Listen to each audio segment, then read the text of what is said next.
श्रीशैले सदया पात्रम् दीभक्त्यादि गुणान्नममितीन्द्रप्रवणम् वन्दे रम्यजामातरम् मुनिम् लक्ष्मीनाथसमारम्भाम् नारयामुनमध्यमामप्रदानार्यपर्यन्ताम् वन्दे गुरुपरम्पराम् यो नित्यमच्युतपदाम् कुजयुग्मयुग्मव्यामोहदत्तरितराणि कृणाय मेने अस्मत्पुरोर्भगवतोऽस्य दयैकसिन्धो रामानुजस्य शरणम् प्रपद्ये माता पिता युवतयस्तनया विभूतिः सर्वम् यदेव नियमेन मदन्वयानाम् आद्यस्य नः कुलपते कुलाभिरामम् श्रीमत्सरण्युगणम् प्रणमामि मूर्ध्ना भूतम् सरस्तमरदार्पय भट्टनाथ श्रीभक्तिधारकुलशेखरयोगिवाहान् भक्तान्विदेवपरायतीन्द्रस्तात् श्रीमत्पराङ्कुलमुनिम् प्रणतोऽस्मि नित्यम्।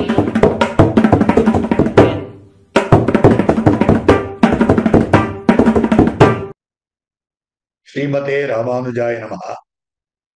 श्रीमद्वरवरमुनिये नमः।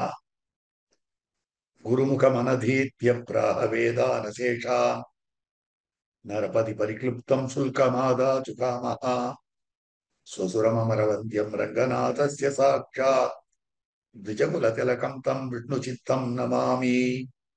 மின்னார் தடமதில் சூழ் வில்லிபுத்தூர் என்னொரு கால் சொன்னார் கிழற்கமலம் சூடினோம் முன்னாள் கிழியறுத்தான் என்னுரைத்தோம் கீழ்மையினில் சேரும் வழியறுத்தோம் நெஞ்சமே வந்து பாண்டியன் கொண்டாடப்பட்டர் பிரான் வந்தான் என்று ஈண்டிய சங்கமெடுத்தூத வேண்டிய வேதங்களோதி விரைந்து கிழியறுத்தான் பாதங்கள் யாமுடைய 10. श्रीमद वेदमार्ग प्रतिष्ठापनाचार्य उभय वेदांताचार्यराय श्रीमद परमहंस परिव्राजकाचार्यराय எழுந்தருளியிருக்கும் நம் எதிகிரி எதிராஜ நாராயண ராமானுஜ ஜீயர் சுவாமியுடைய விசேஷமான அனுகிரகத்தாலே எம்ஓபி அரைக்கட்டளை நடத்தும்படியாக இந்த திவ்ய பிரபந்த தாரா என்னும்படியான விசேஷமான உபன்யாச வைகரி இது 365 நாள்களுக்கு நடத்துவதாக உத்தேசிக்கப்பட்டு ஸ்ரீ சுவாமியினுடைய விசேஷமான அனுகிரகத்தாலேயும் அன்பர்களுடைய ஆதரவாலேயும் தொடங்கப்பட்டிருக்கிறது. இதில் திவ்ய பிரபந்தத்தினுடைய ஒரு பகுதியினுடைய அனுபவமாகவும் அமைய வேண்டும் என்று பெரியவர்களுடைய நியமனம்.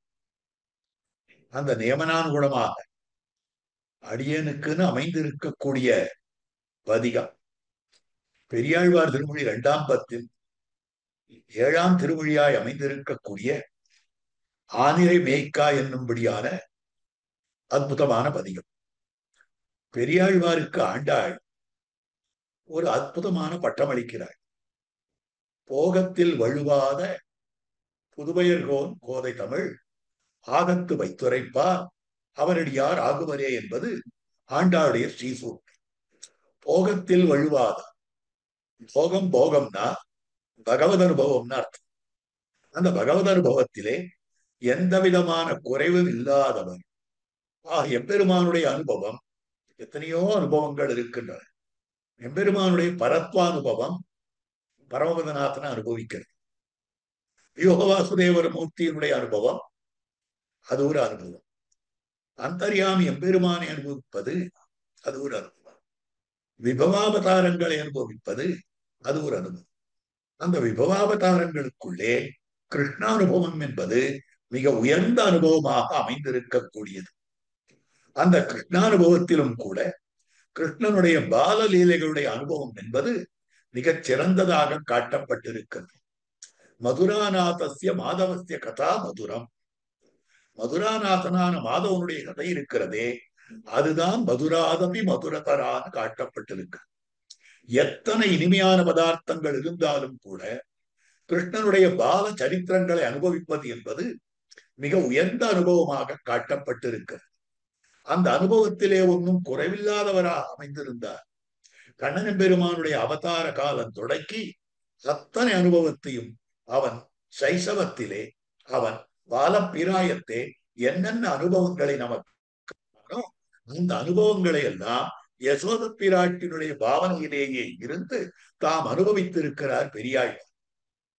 ஆகவே அந்த பெரியாழ்வாருடைய அனுபவம் மற்ற காட்டிலும் பெரியாழ்வார் மிகச் சீரியவராக அமைந்திருக்கிறார். அவருடைய அனுபவம் மிக சிறப்பாகவே அமைந்திருக்கக்கூடியது. இப்போ இந்த ஆனிரமேய்க்கா என்னும்படியான பாசுரமானது கண்ணன பெருமானை பூச்சூட அழைக்கும்படியான பாசுரம். ஆகவே பூச்சூடு நீராட்டம் இருக்கிறது, பூச்சூடல் இருக்கிறது, காப்பிடல் இருக்கிறது. இதெல்லாம் நித்தியானுசந்தானத்திலே வரக்கூடியது. கண்ணன பெருமானுக்கு திருமஞ்சனம் பண்ணும்படியான பிரகரணம் அது நீராட்டம்னு காட்டப்படுகிறது. அதே கண்ணன பெருமானும்படியான பிரகரணம் அது பூச்சூடல்னு காட்டப்படுகிறது. அந்த கண்ணன பெருமானுக்கு காப்பிடும்படியான அந்தி காப்பிடும்படியான பிரகரணம் அது காப்பிடல்னு காட்டப்பட்டிருக்கு. இப்படி பூச்சூடல் காப்பிடல் இத்தியாதியாக அமைந்திருக்கக்கூடிய இந்த அற்புதமான அனுபவங்கள் அமைந்திருக்கின்றனவே. இதுல இந்த பூச்சூடல் அனுபவத்தை தான் ஆனிரமேய்க்க நீபோதி என்கிற 10 பாசுரத்திலே காட்டும்படியானதாக அமைந்திருக்கு. அந்த கண்ணன பெருமானுக்கு யசோத பிராட்டி பூச்சூட்ட வேண்டும், தலையிலே பூ வைக்க வேண்டும், மாலைகளை எல்லாம் அவனுக்கு சாத்த வேண்டும். என்ன கண்ணனாகிற சின்ன குழந்தைக்கு பூச்சூட்டுவதற்காக காத்து கொண்டிருக்கிறார். அப்ப அந்த எம்பெருமான் என்ன பண்ணினான்னா கன்று மேய்க்க போக வேண்டும். அவனுக்கு ஆசை குழந்தைக்கு சின்ன கொம்பு எடுத்து கொண்டு கண்ணுகளை ட்ரியோ ட்ரியோ ட்ரியோ மேய்க்கிறதுல ஆசை. பரமபதத்துல கூட எம்பெருமானுக்கு கன்று மேய்ப்பதிலேதான் ஆசைன்னு காட்டப்பட்டிருக்கு. ஆழ்வார் காட்டுகிறார், தெய்வத்திலும் பசு நிற மேய்ப்புவத்தி. பரமபதத்திலே இருக்கும்படியான இருப்பவள் அவனுக்கு பசுக்களை மேய்ப்பது காட்டப்பட்டிருக்கிறது. காஞ்சி பிரதிவாதி பயங்கரம் சுவாமி ஒரு ஆச்சரியமான அர்த்தத்தை சாதிப்பார். பரமபதத்துக்கு கிருஷ்ணானுபவம் ஆன பிற்பாடு எம்பெருமான் போய் உட்கார்ந்தார். அந்த பரமபதத்துல உட்கார்ந்து இருக்கிறார். இப்போ அவன் தனத்தை இப்படி வச்சுட்டு ட்ரியோ ட்ரியோ ட்ரியோ ட்ரியோன்னு சொல்லிட்டே இருந்தான். அங்க இருக்கிறவாள்லாம் கேட்டாளாம், பெருமானை இத்தனை அவதாரம் பண்ணினீர், அந்த அவதாரம் பண்ணி முடிச்சதும் பேசாதவன் உட்கார்ந்தீர், இப்ப என்னமோ கையை ஆட்டிட்டு ட்ரியோ ட்ரியோன்னு சொல்லி அப்படின்னு கேட்டு, நீங்கள்லாம் மாத்திரம் ஆவு ஆவுன்னு கத்துறங்கள், அது என்னது அப்படின்னு பெருமாள் கேட்டான். அது சாமகானம். நித்தியசூரிகள்லாம் சொன்னா, முக்தர்கள்லாம் சொன்னா, பகவான் தான் இந்த பரமபதத்துல உட்கார்ந்து கொண்டு இது மாட்டுகானம். கிருஷ்ணாவதாரத்திலே மாடு மேய்க்கிற போது ட்ரியோ ட்ரியோன்னு மேய்ப்பேன், அது எனக்கு சந்தோஷமா இருக்கு, இங்க கூட அதையே பண்ணணும். அப்ப பரமபதத்திலும் பசுநரை மேய்ப்புவத்தி, பரமபதத்தில் இருந்தும் கூட பசு மேய்ப்பதையே ஆசைப்படுகிறான். இப்படி அர்த்தம் வேடிக்கையா காஞ்சிபுரம் சுவாமி அற்புதமாக சாதித்தார். அப்ப பசு மேய்க்கிறதுல அவனுக்கு ஆசை. அதே கண்ணுட்டு மேய்க்கிறதுல இனிது வம்பு. திருமங்கையாழ்வார் பாசுரம் பாடுறார், கன்று மேய்த்து இனிது வந்த காலம் பசுநரை மேய்ப்பு உவத்தி, கண்ணு மேய்ப்பது இனிது வம்பு பரம சந்தோஷம். அப்படி இருக்கக்கூடிய நிலை. ஆகவே கண்ணு மேய்க்கணும் அப்படின்னு ஆசை. அப்ப கண்ணு மேய்க்கிற போது ஏதாச்சும் திருப்பி போகாதன்னு சொல்லி நியமிக்கிறதுக்கு கையில ஒரு கோல் வேண்டாம், கண்ணுகள் மேய்ப்பது ஒரு கோல் வேண்டாம். அப்படி இருக்கக்கூடிய கோல் தர வேண்டும் என்று அப்படி கேட்கும்படியானவற்றையும் கண்ணன் கேட்கணும். முன்னால கண்ணன் பெருமானுடைய குழல் வார வேண்டும். பின்னமணாளனை பேரில் கிடந்தானை முன்னையமரர் முதல் தனி வித்தினை என்னை இவன்கள் குடிமுழுதாட்கொண்ட மன்னனை வந்து குழல் வாராய காக்காய் மாதவன் தன் குழல் வாராய காக்காய். கண்ணன பெருமானுடைய திருக்குழலை வார வேண்டும். தத்தின் சீப்பால் குழல் வாராய காக்காய் என்ன ஒரு அக்காக்காய் நம்பிய ஒரு காக்கைய கண்ணனுக்கு குழல் வாரணும், கண்ணனுக்கு குழல் வாரணும் அப்படின்னு சொன்னதும் குழந்தை பராக்கா சிரிச்சுட்டு இருந்தது. உடனே இவன் கேசங்களை என்ன வாரி முடிச்சுட்டான். அதுக்கப்புறம் அதுல பூ வைக்க வேண்டுமே, பூச்சூட வாராயின்னு கூப்பிடணும், பூ வைக்கணும். அதுக்குள்ள இந்த குழந்தைக்கு அவசரம் தாங்கல. என்னன்னா கொம்பு எடுத்துட்டு நாம கண்ணுகளின் பின்னால போய் கண்ணுகளை மேய்க்கணும். சின்ன குழந்தைதான ஆசை. சாதாரண குழந்தைகள் எத்தனையோ காரியங்கள் பெரியவர்கள் செய்யற வேலையை தாங்கள் செய்யணும்னு அதுக்குண்டான சாமகிரியை கேட்க முடியும். அந்த மாதிரி கேட்கணும். அப்படி கேட்கச்சே இந்த குழந்தையை பராக்கடிக்க செய்ய வேண்டும். இந்த குழந்தைக்கு அது வழியிலேயே போய் நாம பூ சுட்டி விட வேண்டும் ஆசை. அதனால அவ என்ன போச்சான்னா, இந்த குழந்தை இப்ப கையில கோல கொடுத்தோமே ஆனால் கண்ணுக்குட்டி பின்னால ஓடி போயிடும். இந்த குழந்தைக்கு பூ வைக்க முடியாது. ஆகவே அவளுக்கு அது பிடிக்கல. யசோத பிராட்டிக்கு இந்த குழந்தை இவ்வளவு சீக்கிரமா கண்ணு வைக்க போகணுமா அப்படின்ற எண்ணம். அதனால அவள் அதை கொடுக்கல, கொம்ப கொடுக்கவே இல்லை. அப்படி கொம்ப கொடுக்கலன்னு கண்ணன் என்ன பண்ணான், ஓ அழ ஆரம்பிச்சான். குழந்தைகளுடைய காரியம், குழந்தைகள் தங்களுக்கு ஒரு காரியத்தை சாதித்துக் கொள்ள வேண்டும் என்றால் கேட்டு பார்க்கும், ஆசையா கேட்கும், கொஞ்சம் பிடிவாதமா கேட்கும், இல்லைன்னா அழாது. அதே மாதிரி கண்ணன் அழ ஆரம்பிச்சான். ஐயோ குழந்தைக்கு இப்படி துக்கப்படுத்திட்டோமே, குழந்தை இப்படி வருத்தப்படுறதே, இந்த வருத்தத்தை பார்க்கணும், குழந்தை முகத்துல சிரிப்பை பார்க்கணும், அவளுக்கு ஆசை. அதனால கண்ணன் பசுமைக்க வேண்டும், ஒரு கோலம் கொண்டு வா காக்காயே, கோலம் கொண்டு வா காக்காயே பாட்டு பாடுறாரு. என்ன அழகான பாட்டு. வேலிக்கோல் வெட்டி விளையாடு வில்லேத்தி ஆதி கொழுந்தை தளங்கழுத்தில் பூண்டு பீலித்தழையை பிணைத்து பிறகிட்டு காலிப்பின் போவார்க்கோர் கோல் கொண்டு வா, கடல் வண்ண கடல் திற வண்டற்கோர் கோல் கொண்டு வா என்று கோல் கொண்டு வா கோல் கொண்டு வான்னு அழைத்து இந்த குழந்தையினுடைய மனசுடி மாறித்து உடனே இதற்கன் குணமாக இப்படி பார்க்கிற போது தாத்தா வந்துட்டா போலியும், தாத்தா கோல் கொண்டு வரா போலியும் அப்படின்னு சொல்லும்படியாக அந்த அழுகையை நினைச்சுட்டான். உடனே குழந்தை பராக்குல கோல் வேணும்ன்ற அழுகையை விட்டுருச்சு. காக்கா கோல் கொண்டு வரும், காக்கா கோல் கொண்டு வரும் அந்த மாதிரி. அப்போ அந்த அழுகையை மாற்றி அவன் சந்தோஷிப்பித்திருக்கக்கூடிய பின்பு அவர் கடுப்படியாக அவனுக்கு பூச்சூட வேண்டும். அப்போ அந்த பூச்சூட்டுவதற்காக என்ன பண்ணினாலுன்னா, செண்பக மல்லிகையோடு செங்கல் நீர் இருவாட்சி என்பது பூவும் குணந்தே இன்னிவ சூட்ட வாவென்று மண்பகர் கொண்டானை. செண்பக மல்லிகையோடு செங்கல் நீர் இருவாட்சி என்னும்படியான இப்படிப்பட்ட நிறத்தாலும் மனத்தாலும் அதி விலட்சணமான புஷ்பங்கள், பலவிதமான விவிதமான நிறங்கள், வர்ணங்கள் விவிதமாக இருக்கின்றன, கந்தங்கள் விவிதமாக இருக்கின்றன, பற்பல கந்தங்களுடன் கூடின பற்பல வர்ணங்களுடன் கூடியதாய் அமைந்திருக்கக்கூடிய அற்புதமான புஷ்பங்கள். ஆக ஒன்று போல் ஒன்று இல்லை. அங்கதான் மனோகரன் வியாக்கியானம் காட்டுறார், ஒன்று போல் ஒன்று இல்லாதவையாக. இதுல பார்த்தோமேயானால் உருவத்திலையும் ஒரு புஷ்பம் போல இன்னொரு புஷ்பம் இல்லை, மனத்திலேயும் ஒரு புஷ்பம் போல இன்னொரு புஷ்பம் இல்லை. அப்படிப்பட்ட புஷ்பங்களை எல்லாம் தனித்தனியே சொல்லி சொல்லி சொல்லி, கண்ணா உனக்கு இந்த புஷ்பத்தை சூட்டுறேன், இந்த புஷ்பத்தை சூட்டுறேன் வா என்று அந்த கண்ணனை அனுவர்த்தித்து, குழந்தைகளிடத்துல ஒரு காரியம் நமக்கு ஆக வேண்டும் என்றால், அந்த குழந்தைக்கே நன்மை பண்ண வேண்டும் என்றாலும் கூட அந்த குழந்தைக்கு அனுவர்த்தித்துத்தான் பண்ண வேண்டும். நீராட்டத்துக்கு எவ்வளவு கஷ்டப்பட்டான், அதே மாதிரிதான் ஒன்னொன்னுக்கு கஷ்டப்பட்டுத்தான் அனுவர்த்தித்து பண்ண வேண்டும். அதே மாதிரியாக அனுவர்த்தித்து பண்ணும்படியாக அமைந்திருக்கக்கூடியது அந்த அனுவர்த்தித்து அவனுக்கு பூசூட்டினாள். அந்த பூசூட்டின பிரகாரத்தை பெரியாழ்வார் தாமும் அனுபவிக்க ஆசைப்பட்டார். அதனால அந்த யசோதையினுடைய பாவனையை அடைந்து விட்டார். அந்த யசோதையினுடைய பாவனையை அடைந்து அந்த கண்ணனை குறித்து யசோதை என்னென்ன பேசினாலோ அது மொத்தத்தையும் பேசும்படியான பாசுரங்கள் தான் 10 பாசுரங்களாக அமைந்திருக்கின்றன. இப்ப என்னென்ன புஷ்பங்கள் எல்லாம், செண்பகம், மல்லிகை, தமரகம், பாதிரி, மரு, செங்கல் நீர், புன்னை, குறுக்கத்தி, இருவாட்சி, கருமுகை, இப்படிப்பட்ட புஷ்பங்கள். இப்ப சொல்லப்பட்ட புஷ்பங்கள்ல செண்பகத்தை போல மல்லிகை கிடையாது, உருவத்திலையும் சரி மனத்திலையும் சரி. மல்லிகை போல தவனம் கிடையாது, அதுவும் அப்படித்தான். அதே மாதிரிதான் பாதிரி, மரு, செங்கல் நீர், புன்னை, குறுக்கத்தி, இருவாட்சி, கருமுகை. இதத்தான் எண்பகர் பூவும் கொணர்ந்தே.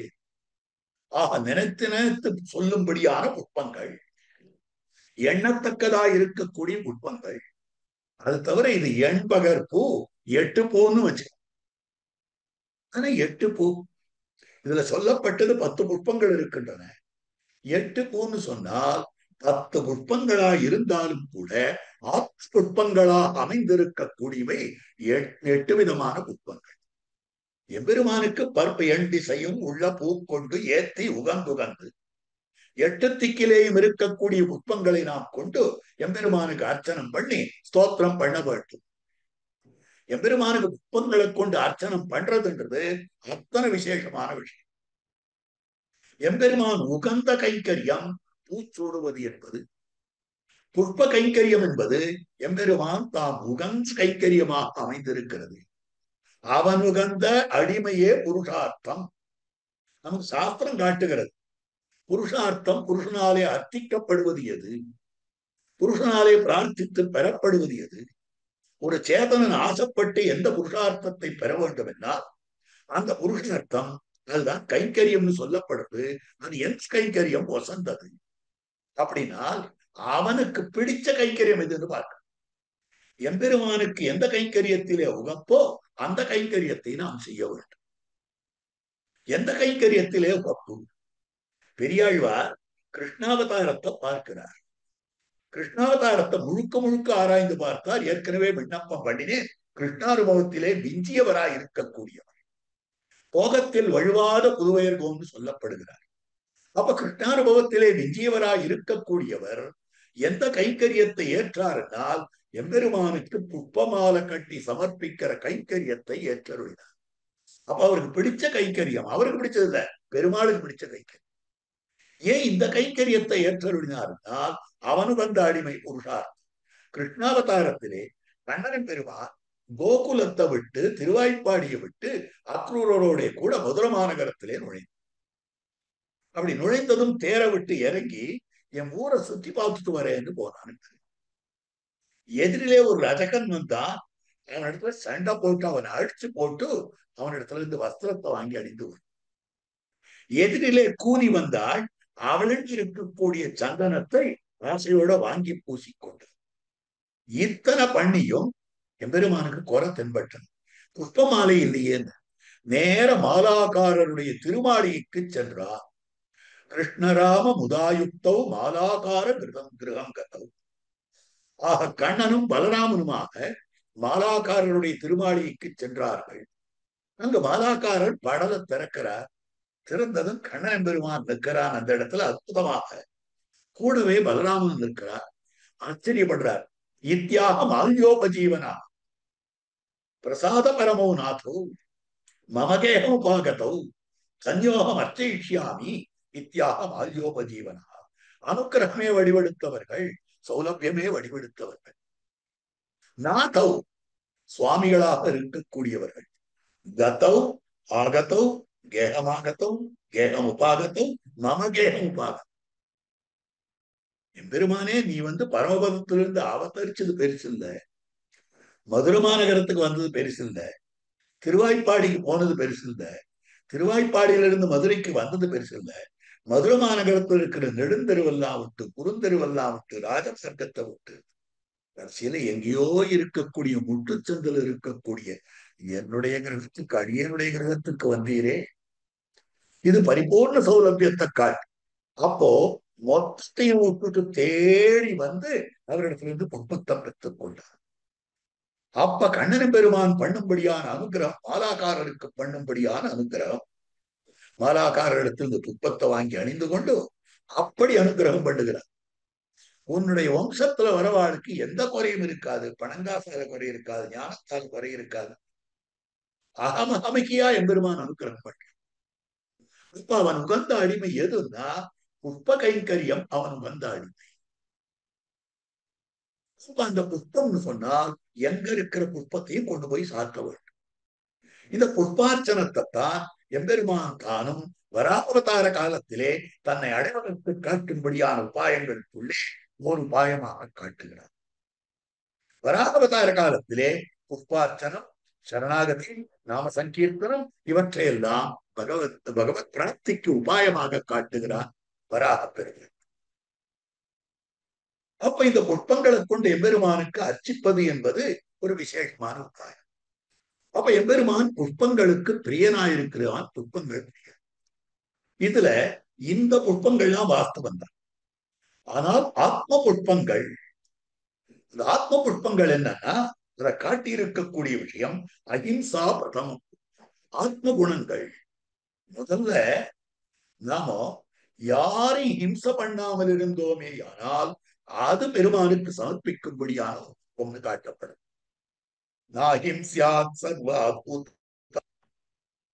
எந்த ஜீவனையும் நம்ம ஹிம்ச பண்ணக்கூடாது. மனசால, வாக்கால, செயலால எதையுமே நான் எந்த விதமான ஜீவனுக்கும் எந்த விதம் விளைவிக்காமல் இருப்பது அஹிம்சா பிரதமம் புஷ்பம். போருமா? நமக்கு அவன் இந்திரியங்களை கொடுத்திருக்கிறான். இந்திரியங்களை நம்முடைய நன்மைக்காக அவன் கொடுக்கல, தன்னுடைய நன்மைக்காக அவன் கொடுக்கிறான். ஒரு ஆச்சரியமான விஷயம் பார்க்க. இப்ப எம்பெருமான் நமக்கு இந்த உடம்ப கொடுத்திருக்கிறார், உடம்ப உறுப்பை கொடுத்திருக்கிறார், ஜன்மத்தை கொடுத்திருக்கிறார். இப்ப இந்த உடம்பு அவன் கொடுத்தது, உடல் உறுப்புகள் அவன் கொடுத்தது, இந்திரியங்கள் அவன் கொடுத்தது. எதுக்காக இதையெல்லாம் அவன் கொடுக்கிறான் பார்க்கணும். ஒரு அலுவலகத்துல ஒருத்தர் உத்தியோகம் பண்றார். அந்த அலுவலகத்துல அவருக்கு பெரிய டேபிள் கொடுத்திருக்கா, சுழல் நாற்காலி கொடுத்திருக்கா, பேனா பென்சில் எல்லாம் வச்சுக்கிறதுக்கு ஒரு ஸ்டாண்ட் ஒண்ணு கொடுத்திருக்கா, கையில ஒரு லேப்டாப் ஒண்ணு கொடுத்திருக்கா, இன்னும் பலவிதமான உபகரணங்களை கொடுத்திருக்கா. இதெல்லாம் அந்த எஜமானன் இந்த வேலைக்காரனுக்கு கொடுக்கிறாரே, எதுக்காக கொடுக்கிறாருன்னா அந்த லேப்டாப்ல இவர் தனக்கு வேண்டிய காட்சியை பார்த்து தனக்கு வேண்டிய பாட்டை போட்டு கேட்கறதுக்கா, அந்த பேனாவை எடுத்துக்கொண்டு தான் தனக்கு வேண்டிய கதைகளை எழுதுறதுக்காகவா, அந்த சுழல் நாற்காலி சுத்தி சுத்தி விளையாடுறதுக்காகவா, அந்த பெரிய மேஜை மேல படுத்துன்னு தூங்குறதுக்காகவா? இல்ல, இது மொத்தம் அந்த அலுவலகத்தினுடைய வேலை, எஜமானுடைய வேலையை செய்வதற்காக. இப்ப பாருங்க, எதுக்காக நமக்கு கரணங்களை கொடுத்தான்? மாயவன் தன்னை வணங்க வைத்த கரணம். அவனை வணங்குவதற்காக என்றே நமக்கு சிருஷ்டிக்கப்பட்ட கரணங்கள். அப்ப எம்பெருமான் இதையெல்லாம் கொடுத்திருக்கிறான் என்னால் நம்முடைய இந்திரியங்கள் எல்லாம் அவன் விஷயத்திலே ஈடுபடுத்துவதற்கு. அதை விட்டுட்டு அந்த இந்திரியங்களை நாம கண்டபடி நம்ம இஷ்டத்துக்கு விட்டோமே ஆனால் அது அப்படி அல்லாமல் அந்த இந்திரியங்களை பகவத் விஷயத்திலே ஈடுபட்டா படுத்தின அது பேர் இந்திரிய நிகிரகம்னு பேர். ஆகவே நம்முடைய கரணங்கள் எல்லாம் அவனுடைய கைக்கரியத்துக்காக பார்க்க வேண்டும். கேசவம் முரளிபூம் சேதோபஜ ஸ்ரீதரம் பாணித்வந்த சமர்த்தையாச்சுத கதா ஸ்ரோத்ர துவயத்தம் சுணு கிருஷ்ணம் லோகை லோச்சன துவயஹரே கச்சாங்கிரி யுக்மாலயம் ஜிக்ர கிராண முகுந்த பாத துளசி மூர்த்தம் நமாதோக்ஷஜம் விசித்ரா தேக சம்பத்தி ஈஸ்வராய நிவேதித்தும் பூர்வமேவ பாதாதி சங்கீதம். இந்த தேகமாகிற சம்பத்தானது நமக்கு பகவத் கைங்கரியத்துக்காக கொடுக்கப்பட்டிருக்கிறது. ஆகவே நம்முடைய இந்திரியங்களை அவன் விஷயத்திலே உபயோகப்படுத்த வேண்டுமே ஒழிய வெளி விஷயங்களிலே உபயோகப்படுத்த கூடாது. அதுதான் புஷ்பம் அப்படின்னு சொல்லிருக்கு. சரி, இந்திரிய நிகிரகம் பண்ணிட்டேன், சர்வ புஷ்பம். எல்லா ஜீவராசிகளிடத்திலேயும் தயை காட்ட வேண்டும். எதுக்கு சுவாமி நல்லவாழ் இடத்துல தயை காட்டலாம், கெட்டவாழ் இடத்துல எதுக்காக அப்படின்னா, நல்லவாழாக இருந்தாலும் கெட்டவர்களாய் இருந்தாலும் அவர்கள் பகவானுடைய குழந்தைகள். நல்ல வஸ்துவாயிருந்தாலும் தீய வஸ்துவாயிருந்தாலும் அது பகவானுடைய விபூதி. அப்ப பகவானுடைய விபூதி என்ன? ததீயம் என்கையாலே எல்லாம் உத்தேசியம். மதியம்னு சொன்னால் எல்லாம் தியாஜ்யம். இது அச்சேதனத்து. என்னது என்னதுன்னு சொன்னா என்னதுன்ற நிலையில எல்லாத்தையும் விலைக்கு இருக்கு. இது மொத்தம் பகவத் விபூதின்னு சொன்னால் அந்த பகவத் விபூதின்னு ஏற்கிறேன். அப்ப பார்க்கிற போது பகவத் விபூதி என்னுத்தான் எல்லாவற்றையும் அங்கீகரிக்கிறோம். அப்ப சர்வபூத தயா புஷ்பம் என்னால் சர்வபூத தை என்பது ஒரு புஷ்பம். அஹிம்சா பிரதமம் புஷ்பம். அஹிம்சை முதல் புஷ்பமாக சொல்லப்பட்டது. புஷ்பம் இந்திரிய நிகிரகா, இந்திரியங்களை அடக்குதல் என்பது இரண்டாவது புஷ்பமாக சொல்லப்பட்டது. அடுத்தது சர்வபூத தயா புஷ்பம்.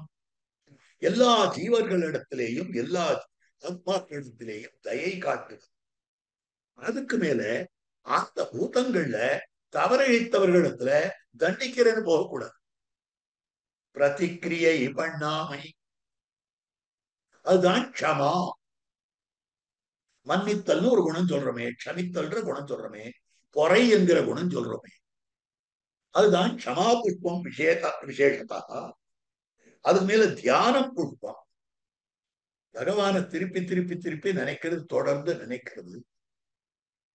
ஆக நம்முடைய நினைவுக்கு விஷயம், தியானத்துக்கு விஷயம் பகவானாக அமைந்திருக்க வேண்டும். மனசுக்கு விஷயம் பகவானை வழிய மற்றொன்னு கிடையாது.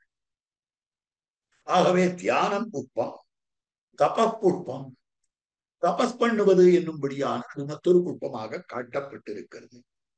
ஞானம் புஷ்பம், ஸ்வரூப யாதாத்மிக் ஞானம், பகவத் சேஷத்வ ஞானம், பகவத் பாரதந்திரிய ஞானம், இந்த புஷ்பம்.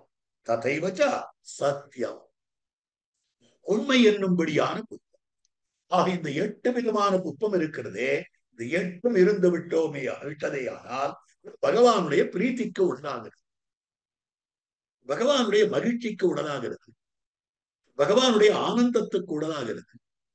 அப்ப எது பகவானுடைய ஆனந்தத்துக்கு உடலாகிறதோ அது பகவத் கைங்கரியமாகி விடுகிறது.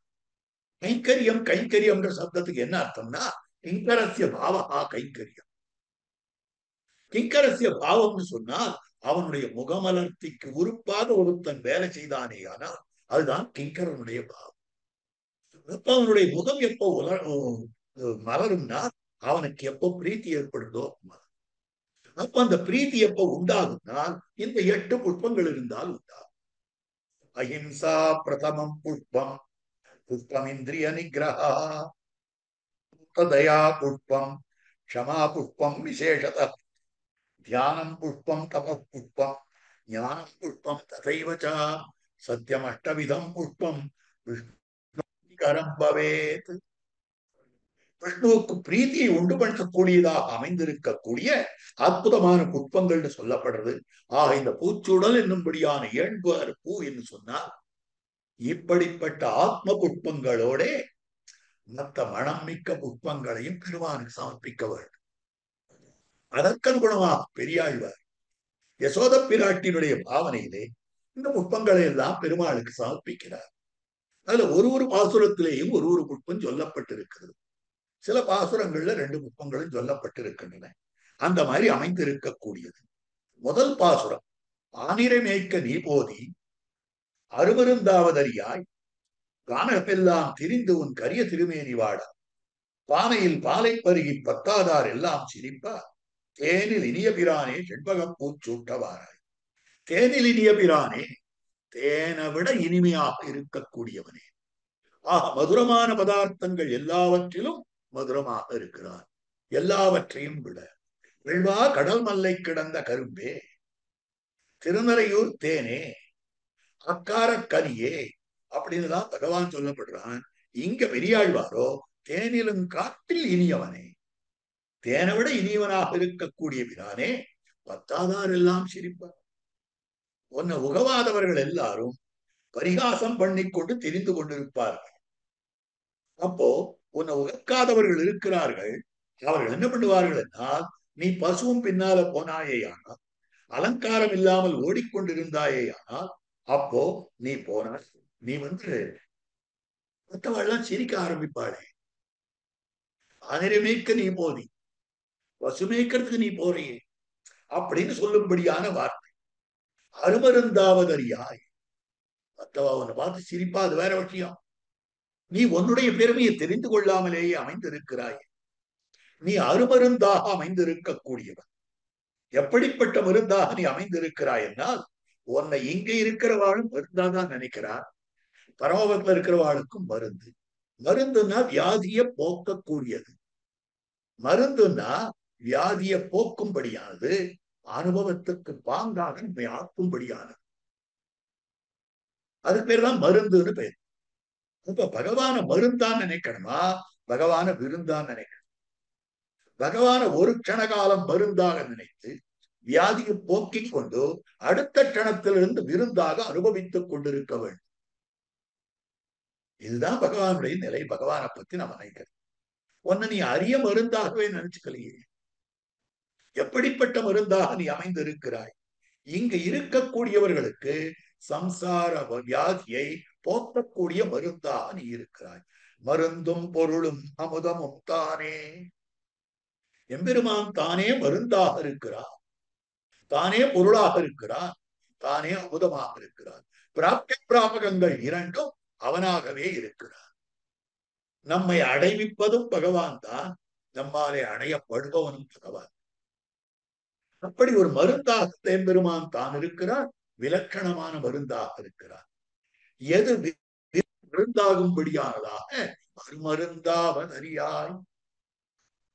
நீ அரிய மருந்துன்றதே உன்னை புரிஞ்சுக்க மாட்டேன்றீ, நீ தெரிந்து கொள்ள மாட்டேன் என்கிறாயே. நமக்கெல்லாம் சம்சார வியாதிக்கு மருந்தாக நிர்வாணம் பேஷஜம் பிஷன். ஆக மருந்தும் அவன்தான், மருத்துவனும் அவன்தான், மருந்து வாங்கும் பொருளும் அவன்தான், மருந்து புஜித்தால் அனுபவிக்கும்படியான அனுபவத்துக்கு விஷயமும் அவன்.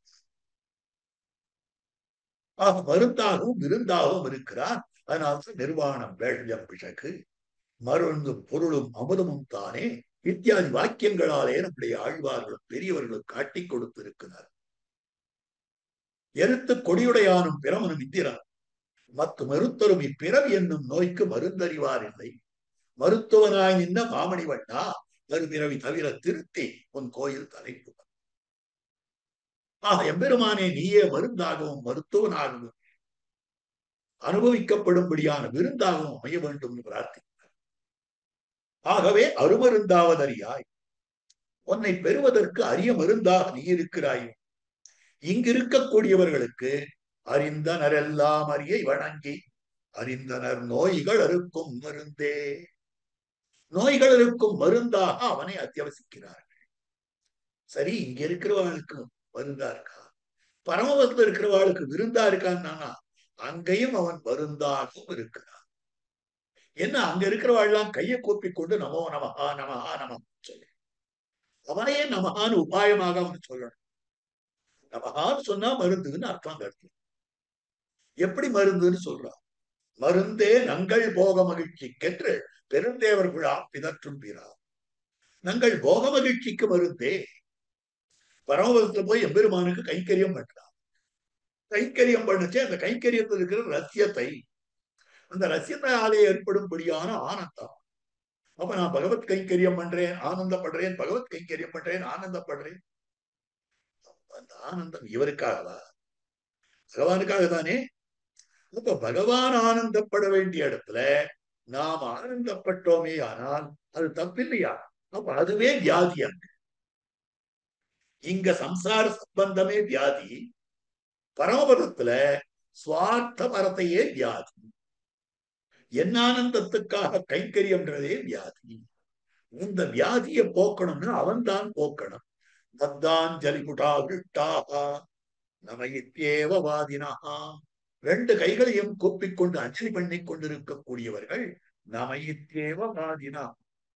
நமோ நம நமோ நம அவளும் சொல்லிட்டு, இங்க இருக்கிற நாம நமகான்னு சொல்றோம், அவளும் நமகான்னு சொல்றா. நம்ம நமகான்னு சொல்றதுக்கு காரணம் எம்பெருமானை உபாயமாக அத்தியவசிக்கிறோம். இந்த சம்சார சம்பந்தம் போகணும்ன்றதுக்காக. நித்திய சூரியர்கள் எதுக்காக, முக்தர்கள் எதுக்காக சொல்றாங்க? உன்னை அனுபவிக்கும்படியான அந்த ஆனந்தங்களை கொடுத்து நீ ஆனந்தப்பட வேண்டும் என்கிற கைங்கரியத்தால் நாங்கள் ஆனந்தப்படும்படியான என்னுடைய சுவார்த்த பரத்தையை நீ தவிர்க்க வேண்டும். அதுக்கு நீ மருந்து. மருந்தே நங்கள் போக மகிழ்ச்சிக்கு. போக மகிழ்ச்சிக்கு மருந்தாகத்தான் அந்த இடத்துல எம்பெருமான் தான் இருக்கிறார். ஆகவே ஆனிரமேக்கு நீ போதி அருமருந்தாவதறியாய்.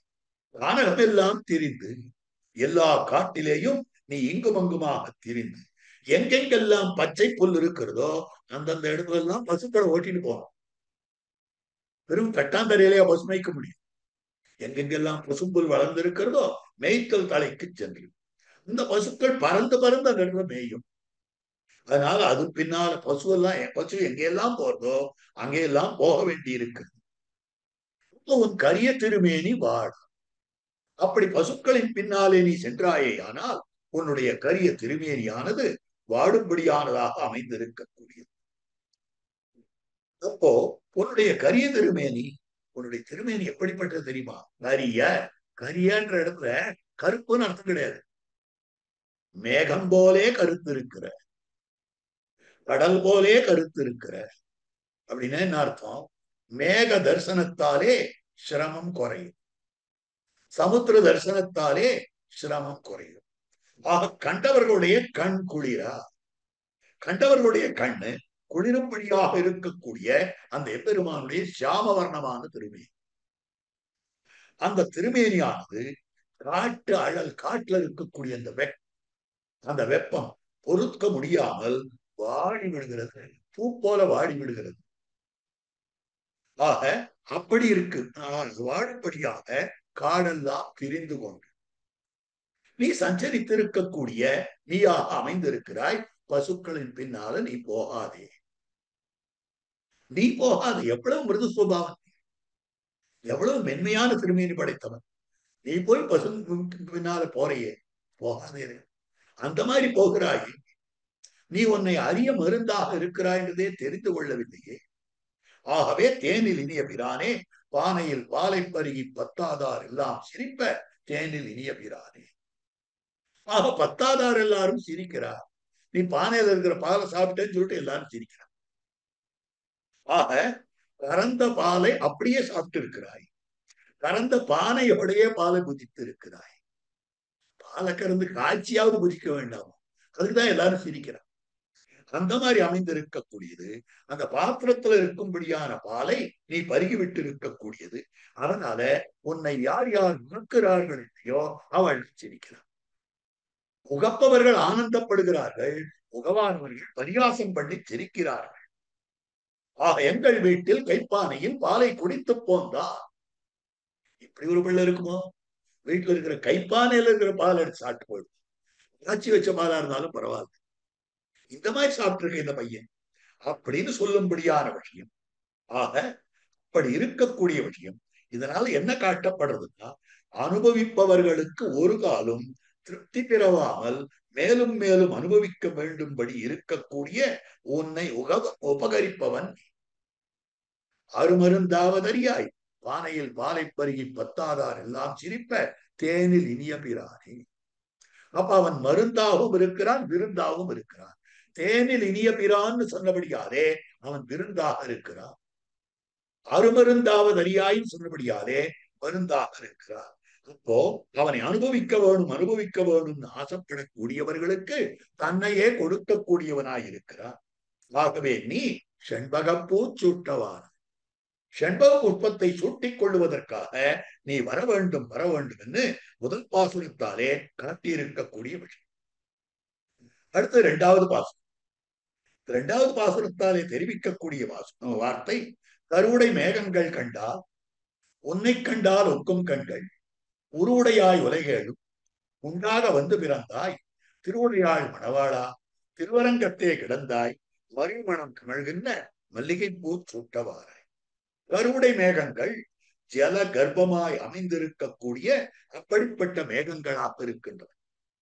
அந்த மேகங்களை உன்னை கண்டால் ஒக்கும் கண்கள், கருவுடை மேகங்களை கண்டால் உன்னை பார்த்தால் போல இருக்கு.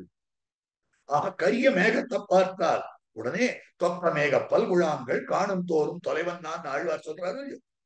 இப்போ மேகங்களை பார்த்தால் அந்த எம்பெருமானையே சேவிக்கிறார் போலே இருக்கிறது. ஒண்ணு. இரண்டாவது, எம்பெருமானே கண்ணா யசோத சொல்றாளோ, உன்னை கண்டால் கருவுடை மேகங்கள் உன்னை பார்க்கிற போது மேகத்தை பார்த்தா போலயே இருக்கே. இப்படியும் அர்த்தம் சொல்லும்படியா அமைந்திருக்கக்கூடியது. ஆகவே கண்கள் உருவுடையாய் அழகள். கருவுடை மேகங்கள் கண்டால் உன்னை கண்டாலுக்கும் கண்கள் உருவுடையாய் உலகேழும் உண்டாக வந்து பிறந்தாய் அப்படின்னு சொல்லும்படியான வார்த்தையாக அமைந்திருக்கிறது. இந்த இடத்துலதான் கண்கள் உன்னை கண்டால் கருவுடை மேகங்கள் கண்டால் ஒக்கும் உருவுடையாய். கண்கள் உன்னை பார்த்ததேயானால் நீர் கொண்டெழுந்த கார் மேகங்களை கண்டாற் போலே குளிரும்படியான வடிவாக இருக்கிறது. நீர் கொண்ட கார் மேகம் இருக்கிறது, அதை பார்த்தால் எப்படி குளிருமோ அந்த மாதிரியா கண்கள் உன்னை கண்டால் குளிரும்படியாக அமைந்திருக்கிறது. அப்படி இல்லைன்னா நீர் கொண்டெழுந்த காலமேகங்களை கண்டால் ஒன்ன பார்த்தால் போலே இருக்கிறது அப்படின்னு சொல்லு. கண்கள் உருவுடையா இது ரெண்டுத்தையும் ஒன்னா சேர்த்தா கருவுடை மேகங்கள் கண்டால் உன்னை கண்டால் இருக்கும் கண்கள்.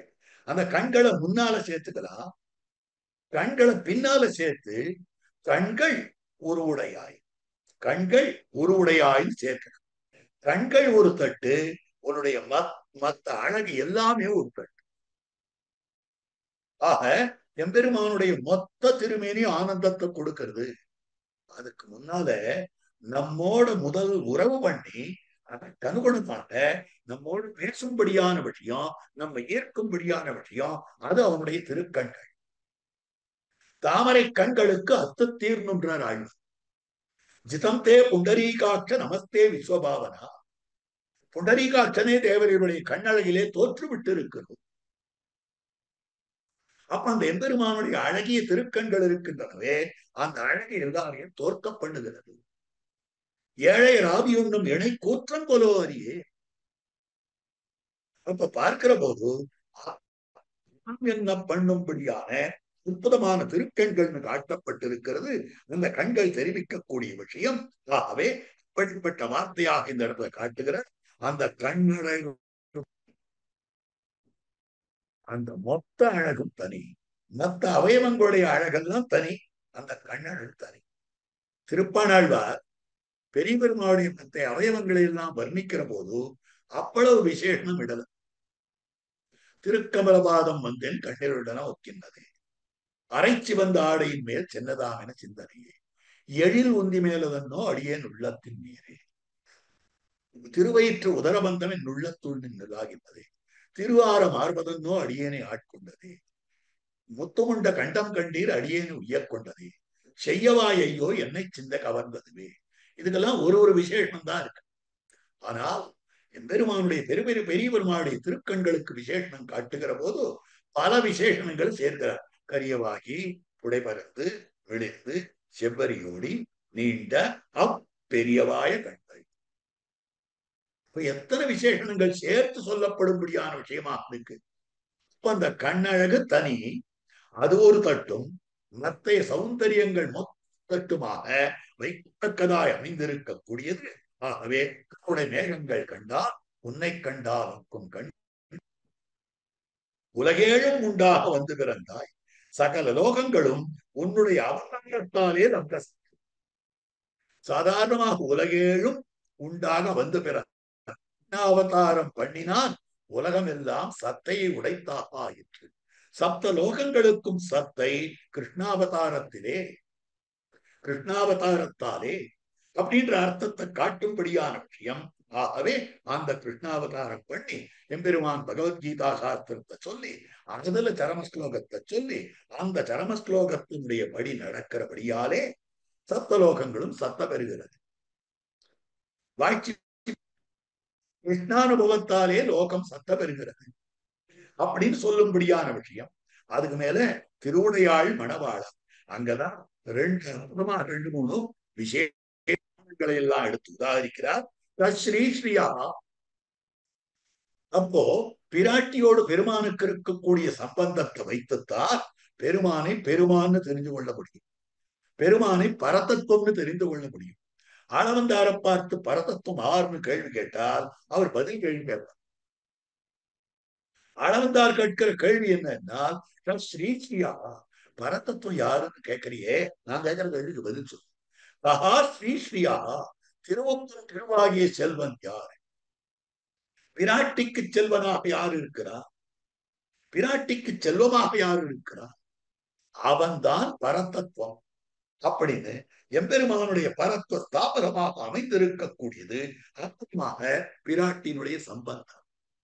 ஸ்ரத்தையா தேவஹா தேவத்துவம் ஸ்மிருதி. ஸ்ரத்தா என்று சொல்லப்படுபவளாய் அமைந்திருக்கக்கூடிய பிராட்டியினாலே தேவனான எம்பெருமான் தேவத்துவத்தை அடைகிறான் காட்டப்படுறது. இதைத்தான் ஸ்ரீயஸ்ரீ ஸ்ரீரங்கேசையா, திருவரங்கத்தெம்பெருமானே பிராட்டிக்கும் செல்வனாய் இருப்பவனே திருவுடையாள் மணவாளன். திருவை உடையவளாய் அமைந்திருக்கக்கூடிய பெரிய பிராட்டியார் அவளுடைய மணவாளரானே. காந்தஸ்தே புருஷோத்தமா தே காந்தா புருஷோத்தமா. அப்ப திருவுடையாள் மணவாளான்னு சொல்லும்படியான விஷயம். அதனால்தான் திருமங்கையாழ்வார் முன்னமையே காட்டினார், திருவுக்கும் திருவாகிய செல்வார். திருவான மகாலட்சுமி நாச்சியாருக்கும் செல்வமாக இருக்கக்கூடியவனே அப்படின்னு தெரிவித்திருக்கக்கூடிய வார்த்தை. ஆகவே பெருமானுக்கு பிராட்டினுடைய சம்பந்தத்தாலே ஏத்தம் அதிகம். அதை காட்டக்கூடிய விஷயம் அப்பிரமேயம் இதேஜா எஸ்ய சா ஜனகாத்மஜ. ஜனகாத்மஜையாய் அமைந்திருக்கக்கூடிய, ஜனககுல சுந்தரியாய் அமைந்திருக்கக்கூடிய சீதா பிராட்டியாரோடு இருக்கக்கூடிய சம்பந்தத்தாலே பெருமானுடைய தேஜஸ் அளவிட முடியாததாக ஆகிவிட்டது என்று மாரீச்சன் சொல்லும்படியான வார்த்தை. திருவரங்கத்தே கிடந்தாய் மருவி மனம் கமழ்கின்ற மல்லிகை பூ சூட்டவாராய். அப்போ அந்த பெரிய பிராட்டியாருக்கு திருவுடையாள் மணவாளனாய் இருக்கிறார். அதுக்கு மேல திருவரங்கத்தே கிடந்து பெரிய பிராட்டியாருக்கு எப்ப சந்தோஷம்னா, தனக்கு ஒரு நன்மை பண்ணினால் பெரிய பிராட்டியாருக்கு சந்தோஷம் கிடையாது. தன்னுடைய குழந்தைகளான ஜீவர்களுக்கு நன்மை பண்ணினால் அப்பதான் பெரிய பிராட்டியாருக்கு சந்தோஷம். அப்ப தனக்கு ஒரு நன்மை, அதாவது தனக்கு ஒரு நன்மை பண்ணுதல்னால் ஜீவர்களுக்கு நன்மை பண்ண வேண்டும். தன்னுடைய அடியவர்களாக இருக்கக்கூடியவர்களுக்கு நன்மை பண்ண வேண்டும். அப்ப அடியவர்கள் எல்லாம் அவனை சுலபமாக ஆசிரியிக்க வேண்டும். அப்ப சுலபமாக ஆசிரியிக்க வேண்டும் என்றால் நாம இருக்கிற இடத்துக்கு வர வேண்டாம். நாம இருக்கிற இடத்துக்கு வந்திருக்கிறால் திருவரங்கத்துள்ளே கிடந்தாய். திருவுடையாள் மணவாளா, திருவரங்கத்திலே இருக்கக்கூடியவனே, திருவரங்கத்தே கிடந்தாய், திருவரங்கத்திலே எழுந்தருளி இருக்கக்கூடியவனே அப்படின்னு காட்டக்கூடிய விஷயமாக அமைந்திருக்கிறது. ஆகவே பெரிய பிராட்டியாருடைய உகப்புக்காக நம்ம ரட்சிக்கிறார். நம்முடைய ரட்சணத்திலே தான் பெரிய பிராட்டியாருக்கு உகப்பானபடியாலே பெரிய பிராட்டியாருக்கு வல்லவனாய் இருக்கக்கூடியவன் அவள் உகப்புக்காக சம்சாரி சேதனர் ரட்சித்தருளும்படியாக அவன் திருவரங்கத்திலே சயனித்துக் கொண்டிருக்கிறார். அப்படிப்பட்டவன் மருவி மனம் கமழ்கின்ற, மருவினா நிலை பெற்று நடத்தும், நீங்காமல் நடத்தும், நீங்காமல் நன்றாக நல்ல மனங்கள் அமைந்திருக்கக்கூடிய, கமலா நின்றிருக்கக்கூடிய மல்லிகை பூ சூட்டவார. மல்லிகைப்பூ சுட்டிக்கோமா, மல்லிகைப்பூ சுட்டிக்கோமா அப்படின்னு அதுக்காக வா வான்னு அழைக்கக்கூடியது. அது 2வது பாசுரம். அடுத்தது 3வது பாசுரம்.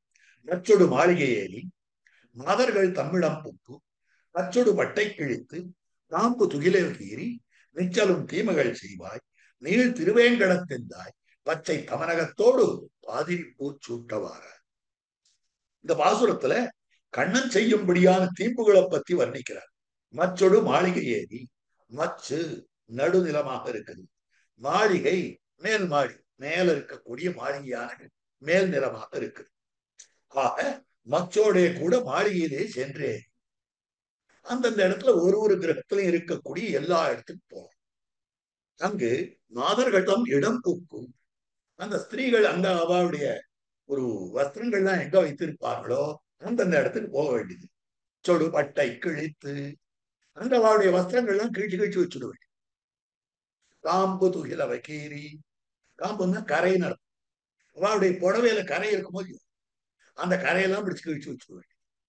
அந்த மாதிரி அமைந்து இருக்கக்கூடியது. ஆக பனிப்புடவைகளானவற்றையும் கிழித்து காம்பு துகில் விளிம்பு இருக்கக்கூடியது, அதோட விளிம்பின் பனியுடன் நல்ல அழகா டிசைன் எல்லாம் போடும் போது அந்த கரையில பலவிதமான பணிகள் அமைந்து இருக்கும். அப்படிப்பட்ட பனிப்புடவைகள் அமைந்து இருக்கின்றனவே அதையெல்லாம் கீறி, ஆக அப்படி இருக்கிற போது நெச்சலும் தீமைகள் செய்வாய். சரி, நேத்து ஏதோ தப்பு பண்ணிட்டான் குழந்தை, இன்னைக்கு அல்ல இல்ல, நாளுக்கு நாள் அது வளர்ந்து கொண்டே போறோம். வளர்கின்றதால் உந்தன் மாயைதானே மறுதிருத்தாயினும் வளர்த்தியோடே வளர்கின்றதால் உந்தன் மாயைதானே. இவன் பண்ண பொறுப்புகள் தீம்புகள் இவன் வளர வளர அதுவும் வளர்ந்தே போயிட்டு இருக்கு. சாதாரணமா கொஞ்சம் வயசாச்சுன்னா இதெல்லாம் நிருபவிடுவான். ஆனா கண்ணன் வளர வளர வளர இந்த குறும்புகள் அதிகமாக ஆகி கொண்டிருக்கின்றன. ஆக தீம்பு கையேறி செல்லான் என்னது நீள் திருவேங்கடத்தெந்தால். நீள்னா நெடிதாக இருக்கக்கூடிய, ஓங்கி இருக்கக்கூடிய, எவ்வளவு ஓங்கி இருக்கக்கூடியதாக அமைந்திருக்கிறது. அங்க ஓங்கி இருக்கக்கூடிய வடக்கு திருமேலையிலே நிற்கிற எந்தாய் எனக்கு சுவாமியானவனே. அப்படின்னு சொல்லும்படியான விஷயம். அப்போ என்ன தெரிவிக்கும்படியான விஷயம்தான், எனக்கு சுவாமினா காணமும் வானரமும் வேடுமானவற்றுக்கு முகம் கொடுத்து கொண்டு நிற்கிறது சுவாமித்துவ பிராப்தியரே. எந்தா என்னுடைய சுவாமினா திருவேங்கடமுடையான் சுவாமியா? என்ன அர்ச்சாவதாரத்தை சுவாமித்துவம் உண்டா?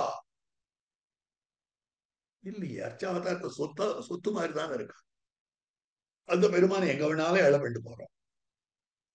அந்த பெருமானுக்கு எப்ப வேணாலும் திருவாராதனம் பண்ணலாம். திருவேங்கடமுடையான் எப்படி சுவாமியா இருக்க? அவருக்குன்னு ஒரு நியத்தமான காலம் இல்லாமல் எப்பவும் சேவை சாதிச்சுட்டே இருக்க.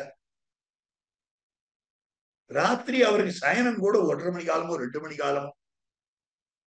அதே மாதிரி நம்முடைய கிரகத்துல பெருமாள் அர்ச்சாமூர்த்தி இருக்கார். இன்னைக்கு கார்த்தால 7 மணிக்கெல்லாம் திருவாராதனம் சரி நம்ம செய்துடுறார். நாளை தினம் எங்கேயோ வெளியூர் போயிட்டு வரோம், வரத்துக்கே 2 மணி ஆச்சு, அதுக்கப்புறம் திருவாராதனம் சரி. ஒரு நாளைக்கு நல்லா விசேஷமான பஞ்சபட்ச பரமான்னங்களோட அதுவும் சரி. ஒரு நாளைக்கு ஒண்ணுமே இல்லை, எனக்கு உடம்பு சரியில்லை, அதனால ஏதோ கொஞ்சம் கட்சி தான், அதுக்கும் சரி. அப்போ அவருக்கு எங்க சுவாமித்துவம்? எனக்கு இது போகணும்னு கேட்கிறார். சுவாமித்துவம் இல்லையே அப்படின்னு சொன்னார். இல்ல, சுவாமியா இருக்கிறபடியால் தான் இங்க வந்தே இருக்கார். ஒரு பெரிய நிலச்சுவாந்தார், 100 வேலி நிலம் இருக்கக்கூடியவர் காவேரி படுகையில. அப்படிப்பட்ட ஒரு பெரிய மாளிகை இருக்கிறது. அந்த மாளிகையில அம்சலு தூளிகா மன்சத்துல படுத்துட்டு தூங்கணும். ஆனால் பயிர் விளைந்து கிடக்கிற போது அந்த பயிரை காப்பாற்றுவதற்காக அந்த வயல்வெளியிலே வந்து ஒரு கயிற்றுக்கட்டிலே படுத்துட்டு இருக்கார் ராத்திரி. காரணம் என்னன்னா, இந்த பயிரடைய என் சொத்து, இந்த பயிருக்கு நான் சுவாமி அப்படின்றதுனாலதான் வந்து படுத்துட்டு இருக்கேன். அதே மாதிரி இந்த சேத்தனர்கள் அடைய என் சொத்து, இந்த சேத்தனா சேத்தனங்களுக்கு நான் சுவாமி, அதுக்காக இதை பாதுகாக்கிறதுக்காக நான் இப்படி எல்லாம் வந்திருக்கிறேன். அதனால்தான் நீள் திருவேங்கடத்து எந்தாய். அப்போ சேத்தனா சேத்தனங்களுக்கெல்லாம் சுவாமி. அதனால்தான் காட்டுல இருக்கக்கூடிய கானமும் வானரமும் வேடுமுடைவேங்க. வேடர்கள் எல்லாம் இருக்கிறார்கள் திருவேங்கடத்துல, வானரங்கள்லாம் இருக்கிறது, காட்டு ஜந்துக்கள் எல்லாம் இருக்கிறது, எத்தனையோ பொருள் இருக்கு. அந்த இடத்துல வந்திருக்காருன்னா இதெல்லாம் ஏன் சொத்து, இதுக்கெல்லாம் நான் சுவாமி. எம்பெருமான் தான் தன்னுடைய சுவாமித்துவத்தை காட்டிக்கொண்டு அவளுக்கெல்லாம் முகம் கொடுத்து நிற்கும்படியான நிலை இது சுவாமித்துவ பிராப்தி. எதுக்காக அங்க வந்து உட்கார்ந்துருக்கணும்? உரிமை இருக்கிறது. அந்த பிராப்தி காரணமாக எம்பெருமான் இத்தனையும் பண்ணுகிறார் அப்படின்னு தெரிவித்து காட்டியிருக்கக்கூடியது பச்சை தமனகத்தோடு பாதிரி பூ சூட்டவாராய். பச்சை நிறத்தில் இருக்கக்கூடியதான தமனகம், குற்றாததாக இருக்கக்கூடிய தமனகம், அதுக்கு பரபாகமானது. அது பச்சையா இருக்கு, பாதிரி பூ அது வெளுப்பாக அமைந்திருக்கக்கூடியது, பரபாக நிறத்தை அமைந்திருக்கக்கூடியது. ஆகவே அந்த பாதிரி பூவை சூட்டவள். பாதிரி பூ சூட்டவாராய். பாதிரி பூனுடைய நிறம் இந்த பச்சை நிறத்தில் இருக்கிறது. அப்படின்னு அந்த பாதிரி பூவை சூட்ட வர வேண்டும்னு பிரார்த்திக்கக்கூடிய விஷயம். அடுத்தது அடுத்த பாசுரம், 4வது பாசுரம். தெருவின் கண்ணின் நிலவாய்ச்சி மார்களை தீமை செய்யாதே, மருவும் தமனகும் சீர் மாலை மனம் கமழ்கின்ற புருவம் கருங்குழல் நெத்தி பொலிந்த முயில் கண்ணு போலே உருவம் அழகிய நம்பி உகந்திவை சூட்ட நீவாராய். இதுல தெருவின் கண் என்று மச்சிலும் மாளிகையிலும் ஏறி நான் என்ன பண்ண, ஒண்ணும் பண்ணலையே, நான் தப்பே பண்ணலையே அப்படின்னு கண்ணன் சொன்னாராம். என்ன போய் வந்து மச்சிலும் மாளிகை ஏறி மாதங்கள் தம்மிடம் புக்கு அப்படின்னா இந்த மாதிரி எல்லாம் சொல்றியே, நான் எங்கேயாவது வீட்டுக்கு போனா, எங்கேயாவது மாடி ஏறினா, மாளிகை ஏறினா ஒண்ணும் பண்ணலையே அப்படின்னு ஒண்ணும் தெரியாத குழந்தையாட்டம், அப்படி சமத்து பிள்ளையாட்டம் குழந்தை இருக்கு. அப்படி இருக்கிற போது தெருவின் கண்ணன்னு மச்சிலும் மாளிகையிலும் ஏறினேன்னு கேட்ட போது தெருவில் தானே நான் நின்னேன். 4 பேர் போற வீதியில நான் நின்ன போது தப்பு பண்ணுவேன் அப்படின்னு என்னை நீ இப்படி சொல்லுவான் என்ன, அவ்விடத்தில் தானோ நீ தீமை செய்ய. தெருவுல மாத்திரம் சும்மா விட்டியா? தெருவுல மாத்திரம் வெறும விட்டியா? இல்லையே. தெருவுல கூட தெருவின் கண் நின்று இளவாய்ச்சிமார்களை தீமை செய்யாதே. அங்க இருக்கக்கூடிய இளவாய்ச்சிமார்கள் சின்ன குழந்தைகள், சின்ன பெண் குழந்தைகள் பார்த்தோம்னா அது கிட்ட போய் நீ இப்படி குறும்பு பண்றீங்க, அதன்கிட்ட போய் விளையாடுறேன்னு சொல்லிட்டு இந்த மாதிரி தப்பெல்லாம் பண்றீங்க, இது நியாயமா? தீமை செய்யாதே. என்ன தீமை செய்யறேன் அப்படின்னா, சிற்றில் சிதைக்கை லீலோபகரணங்களை பறித்து. இந்த குழந்தைகள் வச்சுட்டு இருக்கிற அம்மான காய் தூக்கி போயிடும். சின்ன சின்ன காய் 5 காய் வச்சுட்டு இருக்கும், விளையாடின தூக்கி தூக்கி போட்டு விளையாடு. இதெல்லாம் எடுத்து போயிட வேண்டும். அப்புறம் இந்த குழந்தை பேன் ஆகும். என் காயை கண்ணு அடிச்சு போயிட்டா. இன்னொரு குழந்தை பந்து அடிச்சுட்டு இருப்பா. அந்த பந்து கொஞ்சம் அப்படி ஒதுங்கிட்டு தூக்கிட்டு ஓடி போயிட்டு, காத்தில் கடியனாய் ஓடி அகம் புக்கு பட்டு ஓடி போயிடும். அப்ப இப்படி பண்ணக்கூடிய காரியமாக அமைந்திருக்கு சிற்றில் சிதைக்க. இன்னும் சில குழந்தைகள் நல்லா அழகா மண்ணை குவிச்சு குவிச்சு கோபுரமா குவிச்சு, இது வடக்கு வாசல், இது தெற்கு வாசல், இது கிழக்கு வாசல், இது மேற்கு வாசல், இது வழியா இப்படி உள்ள போகலான்னு நல்லா அழகா கட்டுறது. சிரமப்பட்டு கட்டிட்டு இருக்கு.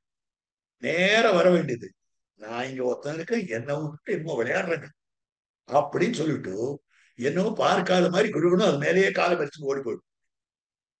இதுக்கு பேர் சிற்றில் சிதைத்தல்னு பேர். சிற்றில் இழைத்தல், சிற்றில் சிதைத்தல். மேல நாச்சியார் திருப்பதியில அனுபவிக்க போகிறீர்கள், எங்கள் சிற்றில் வந்து சிதையலே, சிற்றில் வந்து சிதையலே. அப்போ அவர்களோட கைப்பிடிக்கிறது, போட்டு அடிக்கிறது, கையால சண்டை போடுங்க, இப்படி இழுத்து, இதெல்லாம் பண்ணாது, அதெல்லாம் பண்ணாது அப்படின்னு சொல்லி இவன் செய்யும் விஷயங்கள் வாச்சாமகோச்சரம். உணவன் வியாக்கியானம் பண்ற, இவன் செய்யக்கூடிய தீம்புகள் வாக்குக்கு எட்டாதது. எவ்வளவு தீமைப்பட்ட. அப்ப தெருவின் கண் நினைவு இடவாய்ச்சிமார்களை தீமை செய்யாதே. மருவும் தமனகமும் சீர் மாலைமணம் கமழ்கின்ற புருவம் கருக்குழல் நெத்தி.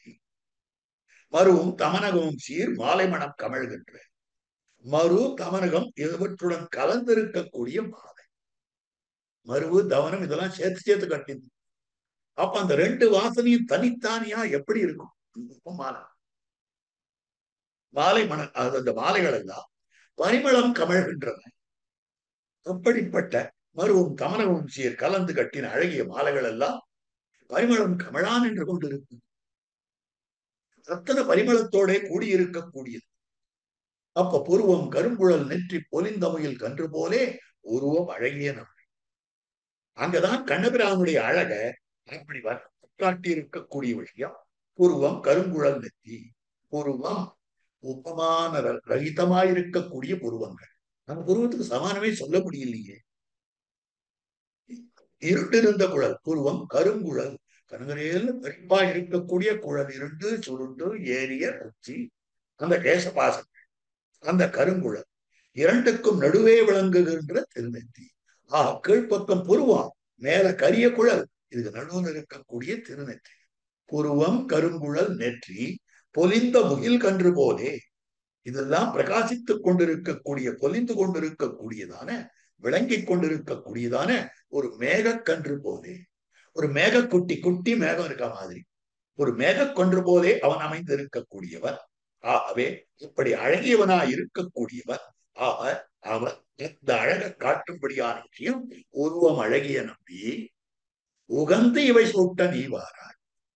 நீ சந்தோஷமாக இவற்றை ஏற்றுக்கொள்ள வேண்டும்.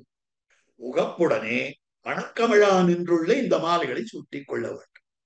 ஆக நீ இவற்றை ஸ்வீகரிக்கும் போது ஆசைப்பட்டு உகந்து ஸ்வீகரிக்க வேண்டுமே ஒழிய நான் கொடுக்கிறேன்றதுதான் ஸ்வீகரிக்க வேண்டும். இம்முறைகளை நான் உனக்கு சூட்டும்படியாக நீ வர வேண்டும் காட்டக்கூடிய பாசுரம் 4வது பாசுரம். அடுத்தது புள்ளினைவாய் பிளந்திட்டாய், பொறுகரியின் கும்பசித்தாய், வெள்ள வரக்கிய மூக்கொடு காவலனை தலைகுண்டாய், அள்ளி நீ வெண்ண விழுங்க அஞ்சாது அடியே நடித்தேன், தள்ளிய நீரில் எழுந்த செங்கல் நீர் சூட்டவாராய். இது அடுத்த பாசுரமாக அமைந்திருக்கக்கூடியது செங்கல் நீர் புஷ்பத்தை சூட்டிக் கொள்வதற்காக உருவாயா. இந்த பாசுரத்திலே பகாசுரவதத்தை முதல்ல காட்டுகிறார். புள்ளினவாய் பிளந்திட்டாய். அடுத்தபடியாக கோலையா பீட்டமாகிற யானையினுடைய வதத்தை காட்டுகிறார். பொறுகரியின் கொம்பசித்தாய். அடுத்தபடியாக ராமாவதார சரித்திரத்தை காட்டுகிறார். கள்ளவரக்கியை மூக்கொடு காவலனை தலை கொண்டார். கள்ளவரக்கியை மூக்கொடு சூர்பனகா அங்கபங்கம் பண்ணினார். அவளுடைய காவலன் அவளுடைய ரட்சகனாக இருக்கக்கூடிய ராவணனை வதம் பண்ணினான். அப்படிப்பட்டது அதற்கு அடுத்தபடியாக அள்ளி நீர் வெண்ண விழுங்கா. ஆக வெண்ணெய் நவநீத சௌரியம். எத்தனை சரித்திரங்கள் வேகமா காட்சிட்டார். புள்ளினவாய் பிளந்துட்டாய் பகாசுரவதம், பொறுகரியின் கொம்புசித்தாய் குவலையா பீட்டவதம், கள்ளவரக்கியை மூக்கொடு அந்த இடத்துல சூர்பனகையினுடைய அங்கபங்கம், காவலனை தலை கொண்டாய் ராவணவதம், அள்ளி நீ வெண்ண விழுங்க, அதுக்கு மேற்பட வெண்ணையை திருடினதான் நவநீத சௌரியம். இது எல்லாத்தையும் காட்டுற. அப்போ கன்றுகள் மேய்க்கும்படியான இடத்திலே பள்ளத்தில் மேயும் பறவையுருக்கொண்டு கண்ணவசுரன் வருவானை தான் கண்டு புல் இதுவென்று பொதுக்கோவாய் கேண்டிட்ட பிள்ளை. கன்றுகள் எல்லாம் மேய்க்கிற இடத்துல அந்த பள்ளச்செருவுல ஒரு கொக்கு வடிவத்துல அசுரன் தான் இவரை முழுங்கிடணும், கண்ணனை முழுங்கிடணும். இந்த பறவையை பாருன்னு சொல்லிட்டு வேகமா கிழிச்சான். பனைமடல் கிழிக்கிறார் போலே கிழித்து விட்டான். பொதுக்கோ, பொதுக்கோன்னா கீழ்ந்த சடக்கு, பொதுக்குன்னு வந்துட்டான்றாலே அந்த மாதிரி. ஆக பொதுக்கோவாய் கீழ்த்திட்டார் அப்படின்னு கிழித்து புகட்டவனே பொறுகரியின் கும்பசித்தாய். தனுர் மகாயஜம்னு அழைத்தான், வெற்பேறு விழவுன்னு அழைத்தான், கல்யாணத்துக்குன்னு அழைச்சுட்டு வாசங்க அடியாளர் கிரமன்னு பண்ணி நுழைவாயிலேயே கண்ணன பெருமான தனுர்யாகத்துக்கு பார்க்கறதுக்கு நுழைவாயிலேயே கோலையாப்பீட யானையை வைத்து அழிக்க பார்த்தார். அப்ப அப்படிப்பட்ட உன் மேல யுத்தத்துக்கு பண்ணணும்னு வந்ததாய் அமைந்திருக்கக்கூடிய யுத்தம் பண்ற யுத்தம் பண்றதுக்கு சித்தமாக இருந்துதானே அந்த யானையினுடைய கொம்பை அனாயாசமாக பிடுங்கி போகட்டும் பிடிச்சு விழுச்சுட்டான். செடியிலிருந்து புஷ்பத்தை பறிக்கிற மாதிரி இந்த கோலையாப்பீட யானையினுடைய கொம்பை பறித்து விட்டார். அப்படி பிடிக்கி போகட்டவன் வெள்ள வரக்கியை மூக்கொடு காவலனை தலை கொண்டாய். பகாசுரவதம் கோலையாப்பீட யானை வதம். அதுக்கு மேற்பட சீதைக்கு நேராவன் எப்படி வந்தான்? தன் சீதைக்கு நேராவன் என்னோர் நிசாச்சரிதான் வந்தாளை கூறார்ந்தவாளால் கொடிமுக்கும் காது இரண்டும் ஈரா விடுத்தவட்கு மூத்தோனை. அப்ப சீதைக்கு சமானமானவள் நான் அப்படின்னு சமனிடத்துல எதிர வந்தாலும் அப்படிப்பட்டவருடைய மூக்கொடு காவலனை தலை கொண்டாய். ராமசிய தட்சிணோபாகு என்னும்படியான லக்ஷ்மணன் மூலமாக ராமபிரான் அவளுடைய மூக்கையின் காதையும் அறிந்தார். கலையிலிருந்த மகளிருந்து தரக்கர் குலக்கொடியை காதோடு மூக்குடன் அறிய கதறி அவளோடி தலையிலாம் கை வைத்து மலையிலிருந்து புகழ் செய்து நடந்தோள். அப்படி பண்ணி கொண்டிருக்கக்கூடிய ராட்சசி மூக்கோடே அவளுக்கு ரட்சகனாக இருக்கக்கூடியவர் ராவணன். அவனுடைய தலையை மறுத்தான். ராட்சசனுடைய மூக்கும் போச்சோ, ராவணன் தலையும் போச்சு. அந்த மாதிரி பண்ணி கொண்டிருக்கக்கூடியவன். அப்படிப்பட்டவன் அவள் காவலனாவது இவளை ஸ்வைர சஞ்சாரம் பண்ணி திரி என்று விடுகை. அவளுக்கு ரட்சகன்னா என்ன அர்த்தம்? நீ என்ன வேணாலும் பண்ணுமா, நான் பார்த்துக்கிறேன். ஸ்வைர சஞ்சாரம் பண்ணி திரி, நீ ஒன்னுட்டதுக்கு எங்க வேணாலும் போய் என்ன வேணாலும் பண்ணு, உனக்கு ஆபத்து வராது, நான் பார்த்துக்கிறேன்னு சொன்னாலும் அது காவலன். அவளுடைய காவலன். காவலன்னா கணவன் இருக்கணும்ன்றது இல்லை, ரட்சகன். இப்படி அமைந்திருக்கக்கூடியதான விஷயம். ஆகவே காவலனை தலை கொண்டாய் அப்படின்னு சொல்லும்படியான விஷயம் இல்ல. அல்லது காவலன்னா ராட்சசால் எல்லாருக்கும் காவலன். இரண்டாவது அர்த்தம் காட்டுறார். ஓரர்த்தம் சூர்பனகைக்கு காவலன், சூர்பனகைக்கு ரட்சகன். மற்ற அர்த்தம் ராட்சசாளுக்கெல்லாம் ரட்சகன். அந்த மாதிரி அமைந்து இருக்கக்கூடியது ராட்சச ஜாதிக்காக ரட்சகன் என்ன. அப்போ பிரபலமாயிருக்கக்கூடிய விரோதிகளை எல்லாம் அனாயாசமாக போக்கி உன்னை அனுபவிக்க கொடுக்கிறவன் அர்த்தம் கண்ணன். மிக்க பலம் மிக்க இருக்கக்கூடிய விரோதி, அதாவது சுருக்கமாக எத்தனை விரோதிகள் சொல்லப்பட்டார்களோ தெரியும், அனாயாசமாக கட்டுமே இல்லாமல் அழிக்கக்கூடிய நிலை. அப்ப அனாயாசமாக போக்கி இருக்கக்கூடிய அந்த நிலை காட்டும்படியான விஷயம். ஆகவே அதற்கனுகுணமான வார்த்தை இந்த இடத்துல அறிவிக்கிறார். அள்ளி நீ வெண்ண விழுங்க அஞ்சாது அடியேன் எடுத்து. இவன் வெண்ணை தானே அள்ளி விழுங்க வல்லவனாவது எப்போதோ என்று பார்த்திருந்தனா. நீ சின்ன குழந்தையா இருந்த அப்படின்னு இந்த குழந்தை வெண்ணெய் எடுத்து சாப்பிடணுமே, இப்படியே படுத்துட்டு இருக்கே, நாம ஊட்டினா தானே சாப்பிடுது, தவிழ்த்து வர வேண்டாமோ, வெண்ணெய் எடுத்து குதிக்க வேண்டாமோன்னு நினைச்சேன். அப்படி பார்த்திருந்த நான் இப்போ விழுங்க வல்லவனாவது எப்போதோ என்று பார்த்திருந்தனா, நீ வெண்ணெயை அள்ளி விழுங்கவும் பெற்று வைத்து நீ வெண்ணெயை சாப்பிட ஆரம்பிச்சிட்ட. ஐயோ, அதிகமா சாப்பிட்டுட்டானா உடம்புக்கு ஆகாது, என்னுடைய சரீரம் தாங்குமா இதனை அப்படின்னு நான் என்ன பண்ணேன்னா, உன் மாத்தவத்தை பார்த்து அஞ்சாமல் அடித்தேன். ஐயோ, இவ்வளவு மிருதுவான குழந்தை இவ்வளவு வெண்ணெய் சாப்பிட்டேன்னு அடிக்க ஆரம்பிச்சு. அடி நீ வெண்ண விழுங்க அஞ்சாவது அடியே அடித்தேன். அப்போ இந்த இடத்துல அடிச்சுட்டு அடியேன்னு நீ ஏன் சொல்ற? தப்பு பண்ணிட்டேன். அதனால சொல்லும்படியான வார்த்தை அனுதாபம் தலையெடுத்தால் அடியேன் என்றே சொல்லுவது. இங்கதான் ஆச்சரியமான விஷயம். ஏதோ அனுதாபம் ஒருத்தரிடத்துல தப்பு பண்ணிட்டோம், ஐயோ தப்பு பண்ணிட்டோமே, அடியேன் தப்பு பண்ணிட்டேன், அடியேன் தப்பு பண்ணிட்டேன், அந்த இடத்துல அடியேன். இந்த இடத்துல அனுதாபம் தலையெடுத்தது, அதனால அடியேன்னு சொல்லும்படியான வார்த்தையா அமைந்திருக்கிறது. தெள்ளிய நீரில் எழுந்த தெளிந்திருக்கக்கூடிய ஜலத்திலே வந்திருக்கக்கூடிய செங்கல் நீர் புஷ்பத்தை நீ சூட்டுவதற்காக வருவாயாக அப்படின்னு 5வது பாசுரம். அடுத்து 6வது பாசுரம். எருதுகளோடு பொருதி ஏதுமுலோபாய் காண் நம்பி கருதிய தீமைகள் செய்து கஞ்சனை கால் கொடு பாய்ந்தாய் தெரிவின் கண் தீமைகள் செய்து சிக்கன வல்லர்களோடு பொருது வருகின்ற முன்னே புன்னை பூ சூட்டவாராய் அப்படின்னு சொல்லும்படியான வார்த்தை. பின்ன பிராட்டி லபிக்கையில் உண்டான ஆசை. எருதுகளோடு பொருதி 7 ரிஷபங்கள், குரூரமான ரிஷபங்கள். இந்த 7 ரிஷபங்களையும் யார் அடக்குகிறாரோ அவனுக்குதான் என் பெண்ணை கொடுப்பேன்னு கும்பர் என்பவர் சொல்லிவிட்டார். யசோத பிராட்டியுடைய சகோதரர். நப்பின்ன பிராட்டியை பெறுவதற்காக அந்த 7 எருதுகள் மீது அடர்த்தா சுட்டுனன். அதுக்குதான் கிருஷ்ணாவதாரமேனு காட்டுறார் ஆழ்வார். சுட்டுனன் மாலைகள் தூயன வேந்தி விண்ணோர்கள் நன்னீராட்டியம் தோந்தரா நக்கவே ஓர் மாயினார் ஈட்டிய வெண்ண தொடு உண்ணப்போன் திமிலேத்து வங்கோன் கோட்டிடை ஆடினை ஊத்து அடலாயர்ந்தும் கொம்பினுக்கேன்னு சொல்லும்படியான வழி. ஆகவே எருதுகளோடு பொருது ஏதுமுலோபாய் காண் நம்பி, அதுக்கு மேல ஒன்றிலும் ஆசையற்றுறான் என்றாய். எது இருந்தாலும் உனக்கு, அதாவது எந்த ஒரு விஷயத்தையும், அதாவது அந்த இடத்துல நப்பின்னு பிராட்டி ஒருத்தித்தான் வேணுமே ஒழிய எனக்கு என் உடம்பு கூட வேண்டும். உன்னுடைய உடம்ப பேணலையே. 7 எருதுகளுடைய கொம்புல பாய்ந்தாய் என்னால் மணந்தால் அவளை மணக்க வேண்டும், இல்லையே மரணத்தை எய்துகிறேன். இப்படிதான் நீ போயிருக்கிறாய். ஆகவே உன்னுடைய பிராணனையோ உன்னுடைய சரீரத்தையோ நீ பேணவில்லையே. ஏது முலோபாய் காண் நம்பி கருதிய தீமைகள் செய்து கஞ்சனை கால் கொடு பாய்ந்தாய். அப்போ கம்சன் உன்மேல என்னென்ன தீமைகள் பண்ணணும் நினைச்சானோ அந்த தீமைகளை எல்லாம் கம்சன் மேல நீ வைத்திருக்கிறாய். அந்த கம்சனை கால் கொடு பாய்ந்தாய், உன்னுடைய திருவடிகளாலே உதைத்திருக்கிறாய் அப்படின்னு சொல்லும்படியான விஷயம்.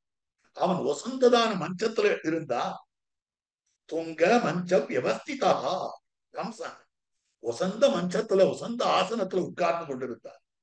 நேர அந்த ஆசனத்தின் மீது ஏறினா கேசேஷு ஆக்ருஷ்ய, அவனுடைய கேசத்தை பிடித்து இழுத்தான்.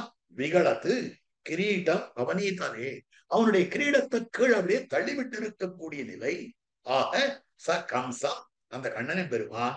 கம்சம் பாத்தையாமா, இந்த கம்சனை கீழே பிடித்து தள்ளி இருக்கிறான். கஞ்சன் குஞ்சி பிடித்து அடிச்சு போயிருக்கிறான். திரும்பிய கம்சனுடைய கேசத்தை பிடித்து இழுத்து விட்டு இருக்கக்கூடியவன் தயோபரி பபாதச்சா, அவன் மேல கண்ணன் தானும் விழுந்தான். இவ்வளவுதான் போச்சு.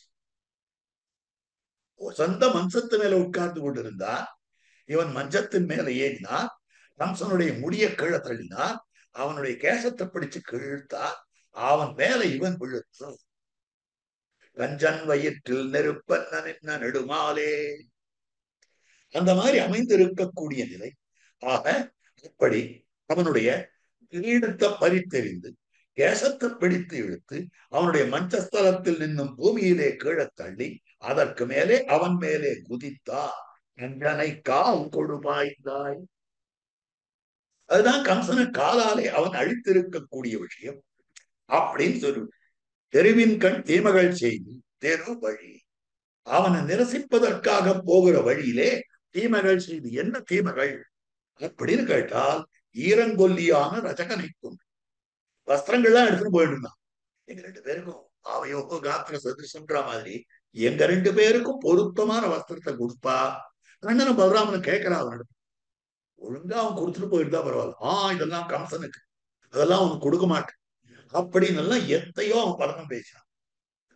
அப்படி பேசின உடனே அவனோட சண்டை போட்டு அவனை அடிச்சு கீழே தள்ளி பிராணனை போக செய்து வஸ்திரத்தை அணிந்து கொண்டு எம்பெருமான் தான் தெருவின் கண் தெருவின் வழி தெருவின் கண் தீமைகள் செய்து சிக்கன மல்லர்களோடு அதுக்கு மேல யுத்தரங்கத்திலே நிறுத்தப்பட்டு இருந்தவர்கள் ஏவிற்று செய்வார் மல்லரை சாவ தகர்த்த சாத்தனி தோல் சதுரன் மலை நன்னா கூறி சாத்தின சந்தன அழியாமலேயே அவளோட மல்யுத்தம் பண்ணிட்டார். மல்லர்களோடு பொருது வருகின்ற பொன்னை பூச்சூட்டவாராய். அப்படி இருக்கக்கூடிய அந்த எம்பெருமானே நீ புன்னைன்னு ஒரு மரம், புன்ன மரத்துல பூக்கும்படியா அந்த பூவை நீ சூட்டுவதற்காக வருவாயா என்றார். அடுத்தது 7வது பாசுரம். குடங்கள் எடுத்து அறவிட்டு கூத்தாட வல்லவன் கோவே விடங்கொள் மதிமுகத்தாரை மால் செய்ய வல்லவன் மைந்தா எழுந்திட்டிரணியின் நெஞ்சை இருவிளவாக முன்கீண்டாய் குடந்தை கிடந்தவன் கோவே குறுக்கத்தி பூச்சூட்டவாராய். குடங்கள் எடுத்தேற விட்டு பல குடங்கள் வரிசையா இந்த தோல்ல குடங்கள், இந்த தோல்ல குடங்கள், தலையில குடங்கள், வரிசையா குடங்கள் அடுக்கி வைக்கப்பட்டிருக்கும். அதை தவிர 2 கையில 2 குடம், மேல ஒரு குடம், மாறி மாறி மாறி இந்த குடங்கள் கைக்கு வந்துட்டே இருக்கு. இதுதான் குடக்கூத்துன்னு பேரு. குடங்கள் எடுத்து ஏற விட்டு கூத்தாட வல்லவன் கோவே. அதுல சாமர்த்தியமாம் கண்ணனை பெருமானுக்கு. அதனால்தான் திருமங்கி ஆழ்வார் அதுல ஈடுபட்டார். சீரார் குடமிரண்டேந்தி செழுத்தெருவே ஆறார் என சொல்லி ஆடும் அது கண்டு. இந்த தெருவில் எனக்கு சமானமானவ 6 இருக்கு ஆடுறது, இந்த குடக்கூத்தரு ஆடுறதுக்கு அப்படின்னு சொல்லிட்டு வந்தானாம் கண்ணனம் பெருமான். அதுல ஈடுபட்டார் திருமங்கை ஆழ்வார். சென்னேனன் வல்வினையால் என் போராத காலம் நான் போனேன், காரார் மணி நிறமும் கைவளையும் காணேன், மொத்தத்தையும் தோல்ச்சிட்டேன் அப்படின்னு தெரிவிக்கக்கூடிய வார்த்தை. குடங்கள் தேர விட்டு கூத்தாட வல்லவன் கோவி மடங்கொள் அதுவே காரணமாக மடங்கொள் மதிமுகத்தாரை மால் செய்ய வல்லவன் மைந்த. அதனால நல்ல திங்கள் திருமுகத்தவர்களா இருக்கக்கூடிய கோபிமார்களை எல்லாம் மயக்கக்கூடியவனே, மயக்கம் உண்டு பண்ணக்கூடியவனே, இழந்திட்டிரணியன் நெஞ்சை இருபளவாக முன்கீழ்ந்தாய். இந்த பாசுரத்துல நிருசிம்ம அவதாரத்தினுடைய ஒரு அனுபவமாக அமைந்திருக்கக்கூடியது இழந்திட்டிரணியன் நெஞ்சை இருபளவாக முன்கீழ்ந்தாய். தேவர்கள்லாம் வரம் கொடுத்து விட்டு இருக்கக்கூடிய நிலை, அதனாலே பூங்கட்டி கொண்டிருந்தவனாக அமைந்திருக்கக்கூடியவன் கொலக்கையாளன் நெஞ்சிடந்து கூறுகிறார். இழந்திட்டிரணியன் நெஞ்சை இருபளவாக, அவனுடைய நெஞ்சை இருபளவாக முன் கீட்டிருக்கக்கூடியவனே குடந்தை கிடந்த என் கோவி. திருக்குடந்தையிலே அவதாரங்களுக்கு நிருசிம்ம அவதாரம் அன்னைக்கு நடந்தது. இன்னைக்கு எப்படி சேவிக்கிறதுனா திருக்குடந்தையில போங்கோ, கண்ணன் பேர் அந்த பகவான் சயனித்துக் கொண்டிருக்கிறான், அவனை சேவிக்கலாமே. அவதாரத்தில் பிற்பட்டவர்களும் கூட சேவிப்பதற்கு பாங்காக திருக்குடந்தையிலே எழுத்தொழி இருக்கக்கூடியவனே குடந்தை கிடந்த வெண்கோவே குறுக்கத்தி பூச்சூட்டவார். நீ குறுக்கத்தி பூவை சூட்டிக் கொள்ள வேண்டும் என்கிறார். அடுத்தது 8வது பாசுரம். சீமார் கணவனோடு தோழமை கொள்ளவும் வல்லாய் சாமார் அவன நீ எண்ணி சக்கரத்தால் தலை கொண்டாய் ஆமார் அறியும் பிரானே அணியரங்கத்தே கிடந்தாய் ஏமாத்தம் என்னை தவிர்த்தாய் இருவாட்சி பூச்சூட்டவாராய். மாலிகன் என்னும்படியான ஒருவன் இருந்தான். ஆசுர பிரகிருதிகளுக்குள்ள தலைவனாக அமைந்திருந்தவனாக இருந்தான். ஆனா அவன் கண்ணனுக்கு தோழனாகவே இருந்துட்டு அவனோட கண்ணன் தோழமை கொண்டிருந்தான் கண்ணனும் பெருமான். அப்ப கண்ணனும் பெருமானுக்கு என்னென்ன விதமான கலைகள் தெரியுமோ அதையெல்லாம் அவனுக்கு சொல்லிக் கொடுத்தான். எந்தெந்த விதமான ஆயுத பயிற்சிகள் உண்டோ அதையெல்லாம் சொல்லிக் கொடுத்தான். அப்படி இருக்கிறவன் என்ன பண்ணா, ஒரு நாள் கண்ணன் கிட்ட தாறுமாறா பேசுறீங்க. என்னப்பா எனக்கு நண்பனா இருந்து இப்படி தாறுமாறா பேசுற நீ அப்படின்னு கேட்ட போது, நீ என்கிட்ட உண்மையா இல்லை. என்னப்பா உங்ககிட்ட நான் உண்மையா இருக்கேன், எனக்கு தெரிஞ்சதெல்லாம் நான் உனக்கு சொல்லி கொடுத்துட்டேனப்பா. இந்த சக்கராயுத பிரயோகத்தை சொல்லி கொடுக்கவே இல்லையே. சக்கராயுதம் எல்லாம் உன்னால பிரயோகிக்க முடியாதுப்பா. இல்ல எனக்கு சொல்லி கொடுத்தாதான் ஆச்சு. கையில இப்படி வச்சுட்டு இப்படி சுழற்றி விடணும்னு சொல்லி காமிச்சான். அவன் கையில ஏந்தினா, அப்படி ஏந்தின போது அந்த சக்கரத்துக்கும் இவனுடைய கைக்கு தோளுக்கு இடைவெளிக்கு இடம் போறல அந்த சக்கரம் என்ன பண்ணிட்டுன்னா இவனுடைய கழுத்தையே அறிந்து விட்டது. சீமாலி கணவனோடு தோழமை கொள்ளவும் வல்லாய், சாமாறு அவனை நீ எண்ணி சக்கரத்தால் தலை கொண்டாய். அவனை அதுக்கு மேல விட்டு வச்சா அவன் இருக்க அவன் கண்ணனையே விழுங்கிடுவானே. அதனால சாமாறு அவனை நீ எண்ணி சக்கரத்தால் தலை கொண்டாய், ஆமாறு அறியும் பிரானே.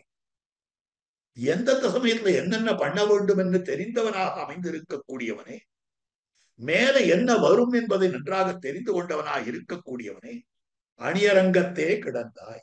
திருவரங்கத்திலே எழுந்தருளி இருக்கக்கூடிய அந்த எம்பெருமானே, அணியரங்கத்தே கிடந்தாய்.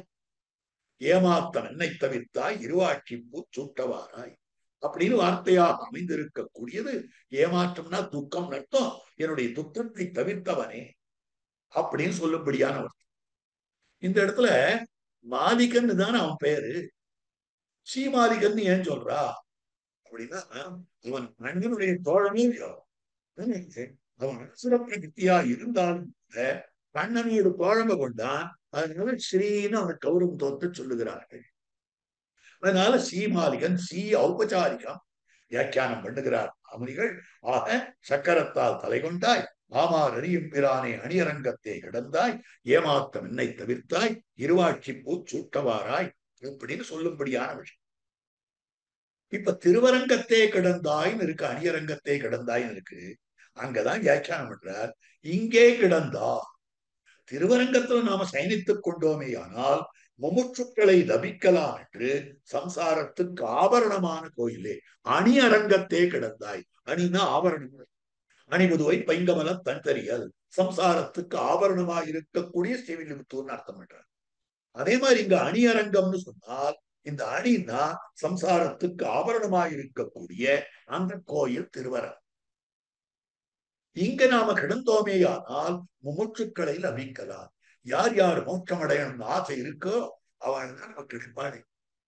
யார் யாருக்கு மோட்சம் அடையணும்னு நினைவு இருக்கோ அவள் தான் நமக்கு கிடைப்பார்களே. காரணம் என்னன்னா, அதுக்கு அற்புதமான வார்த்தை, நல்லார்கள் வாழும் நளிரர். என்னை ஏமாற்றம் தவிர்த்தாய், என்னுடைய துக்கத்தை தவிர்த்தாய் என்கிறார். பெரியாழ்வாருக்கு என்ன துக்கம் இருக்க போறது? பெரியாழ்வாருக்கு இருக்கக்கூடிய துக்கம் எம்பெருமானுக்கு பரிவர் இல்லையே, எல்லாரையும் பரிவர்களை சேர்க்கணும்.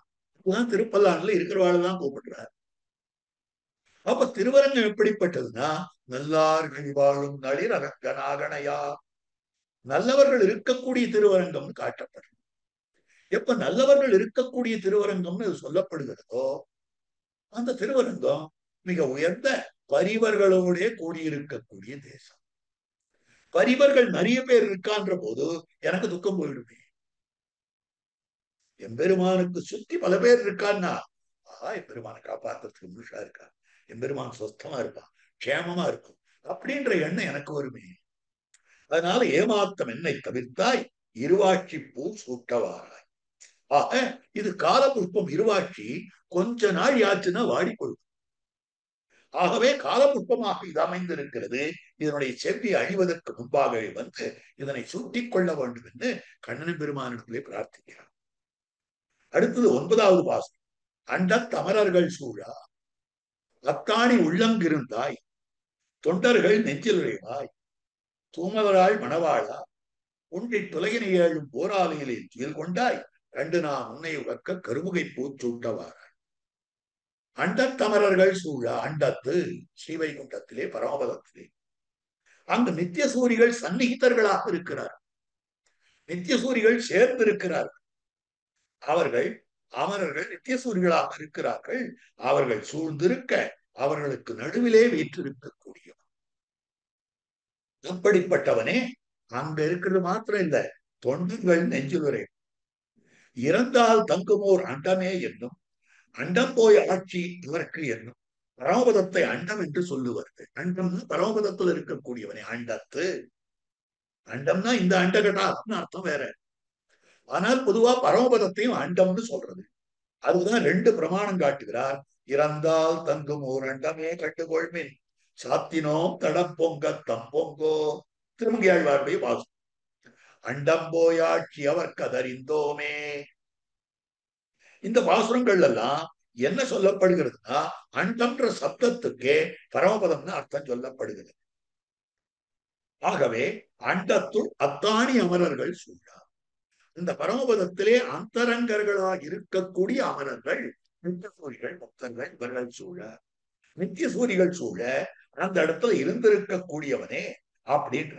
அப்போ பரமபதத்துல இருக்கிறான்னா ஏழுலகும் தனிக்கோல் செல்ல வீத்திருக்கிறார். வீத்திருந்தேழுலகும் தனிக்கோல் செல்ல வீவில் சீர் ஆத்தல் மிக்காலும் அப்பா.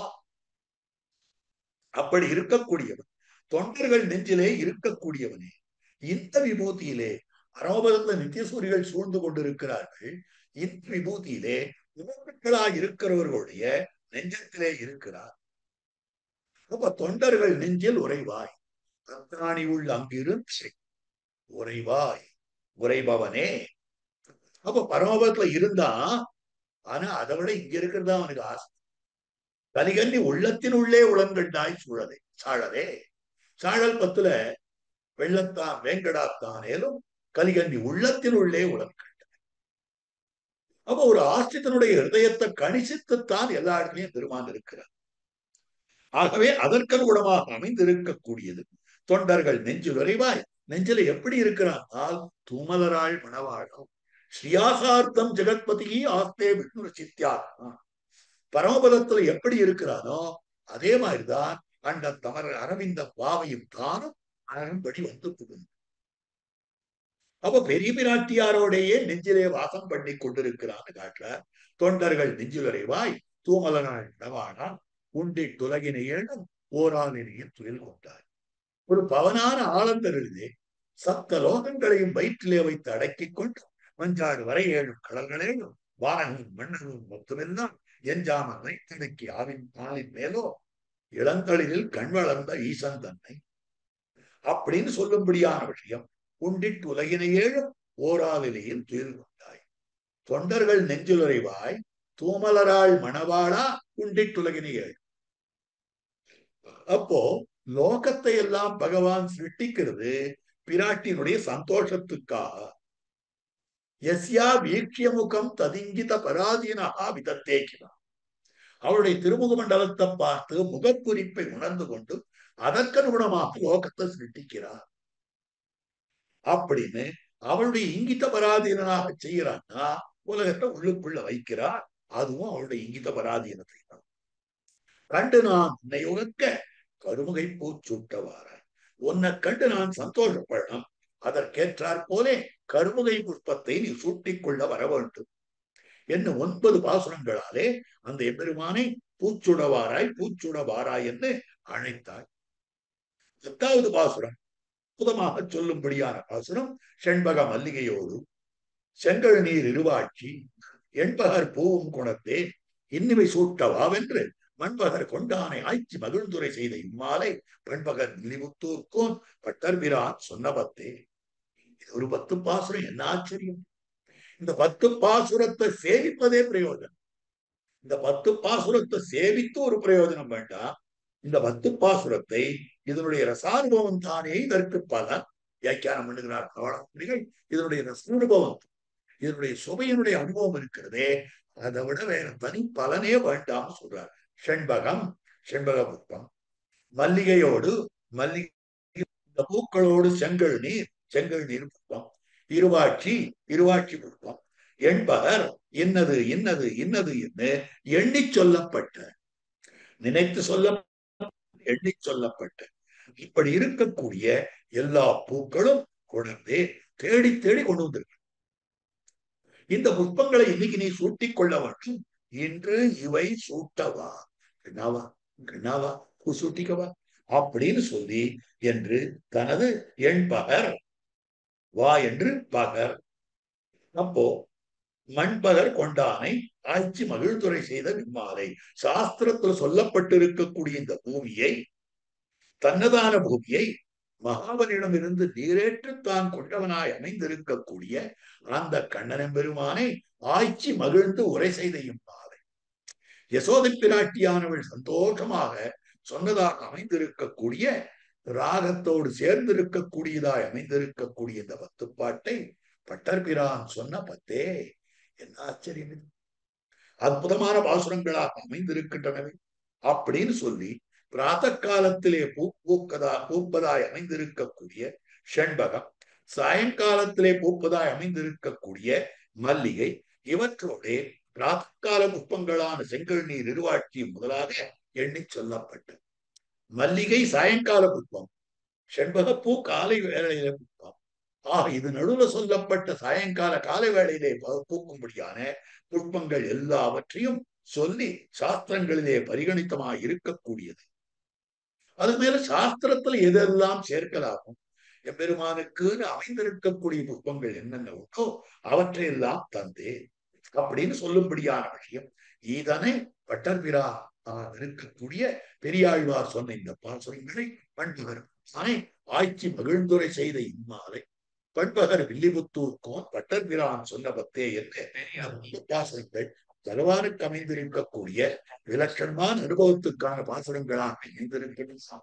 இந்த பாசுரங்களுடைய அர்த்தம் தான் இந்த திவ்ய பிரபந்த தாரா என்னும்படியான விஷயத்திலே இது நமக்கு அனுபவத்துக்கு விஷயமாய் அமைந்திருக்க வேண்டியது. அந்த அனுபவத்தை ஸ்ரீமத் வேதமார்க்க பிரதிஷ்டாபனாச்சாரிய உபவேதாந்தாச்சாரிய ஸ்ரீமத் பரமஹம்சவந்தராஜகாச்சாரியா எழுந்தொழி நாராயண ராமானுஜ ஜீய சுவாமி ஒரு பிரமானுகிரகத்தாலே எல்லாரும் அறியும்படியா விண்ணப்பிக்கின்றன பெற்றேன்.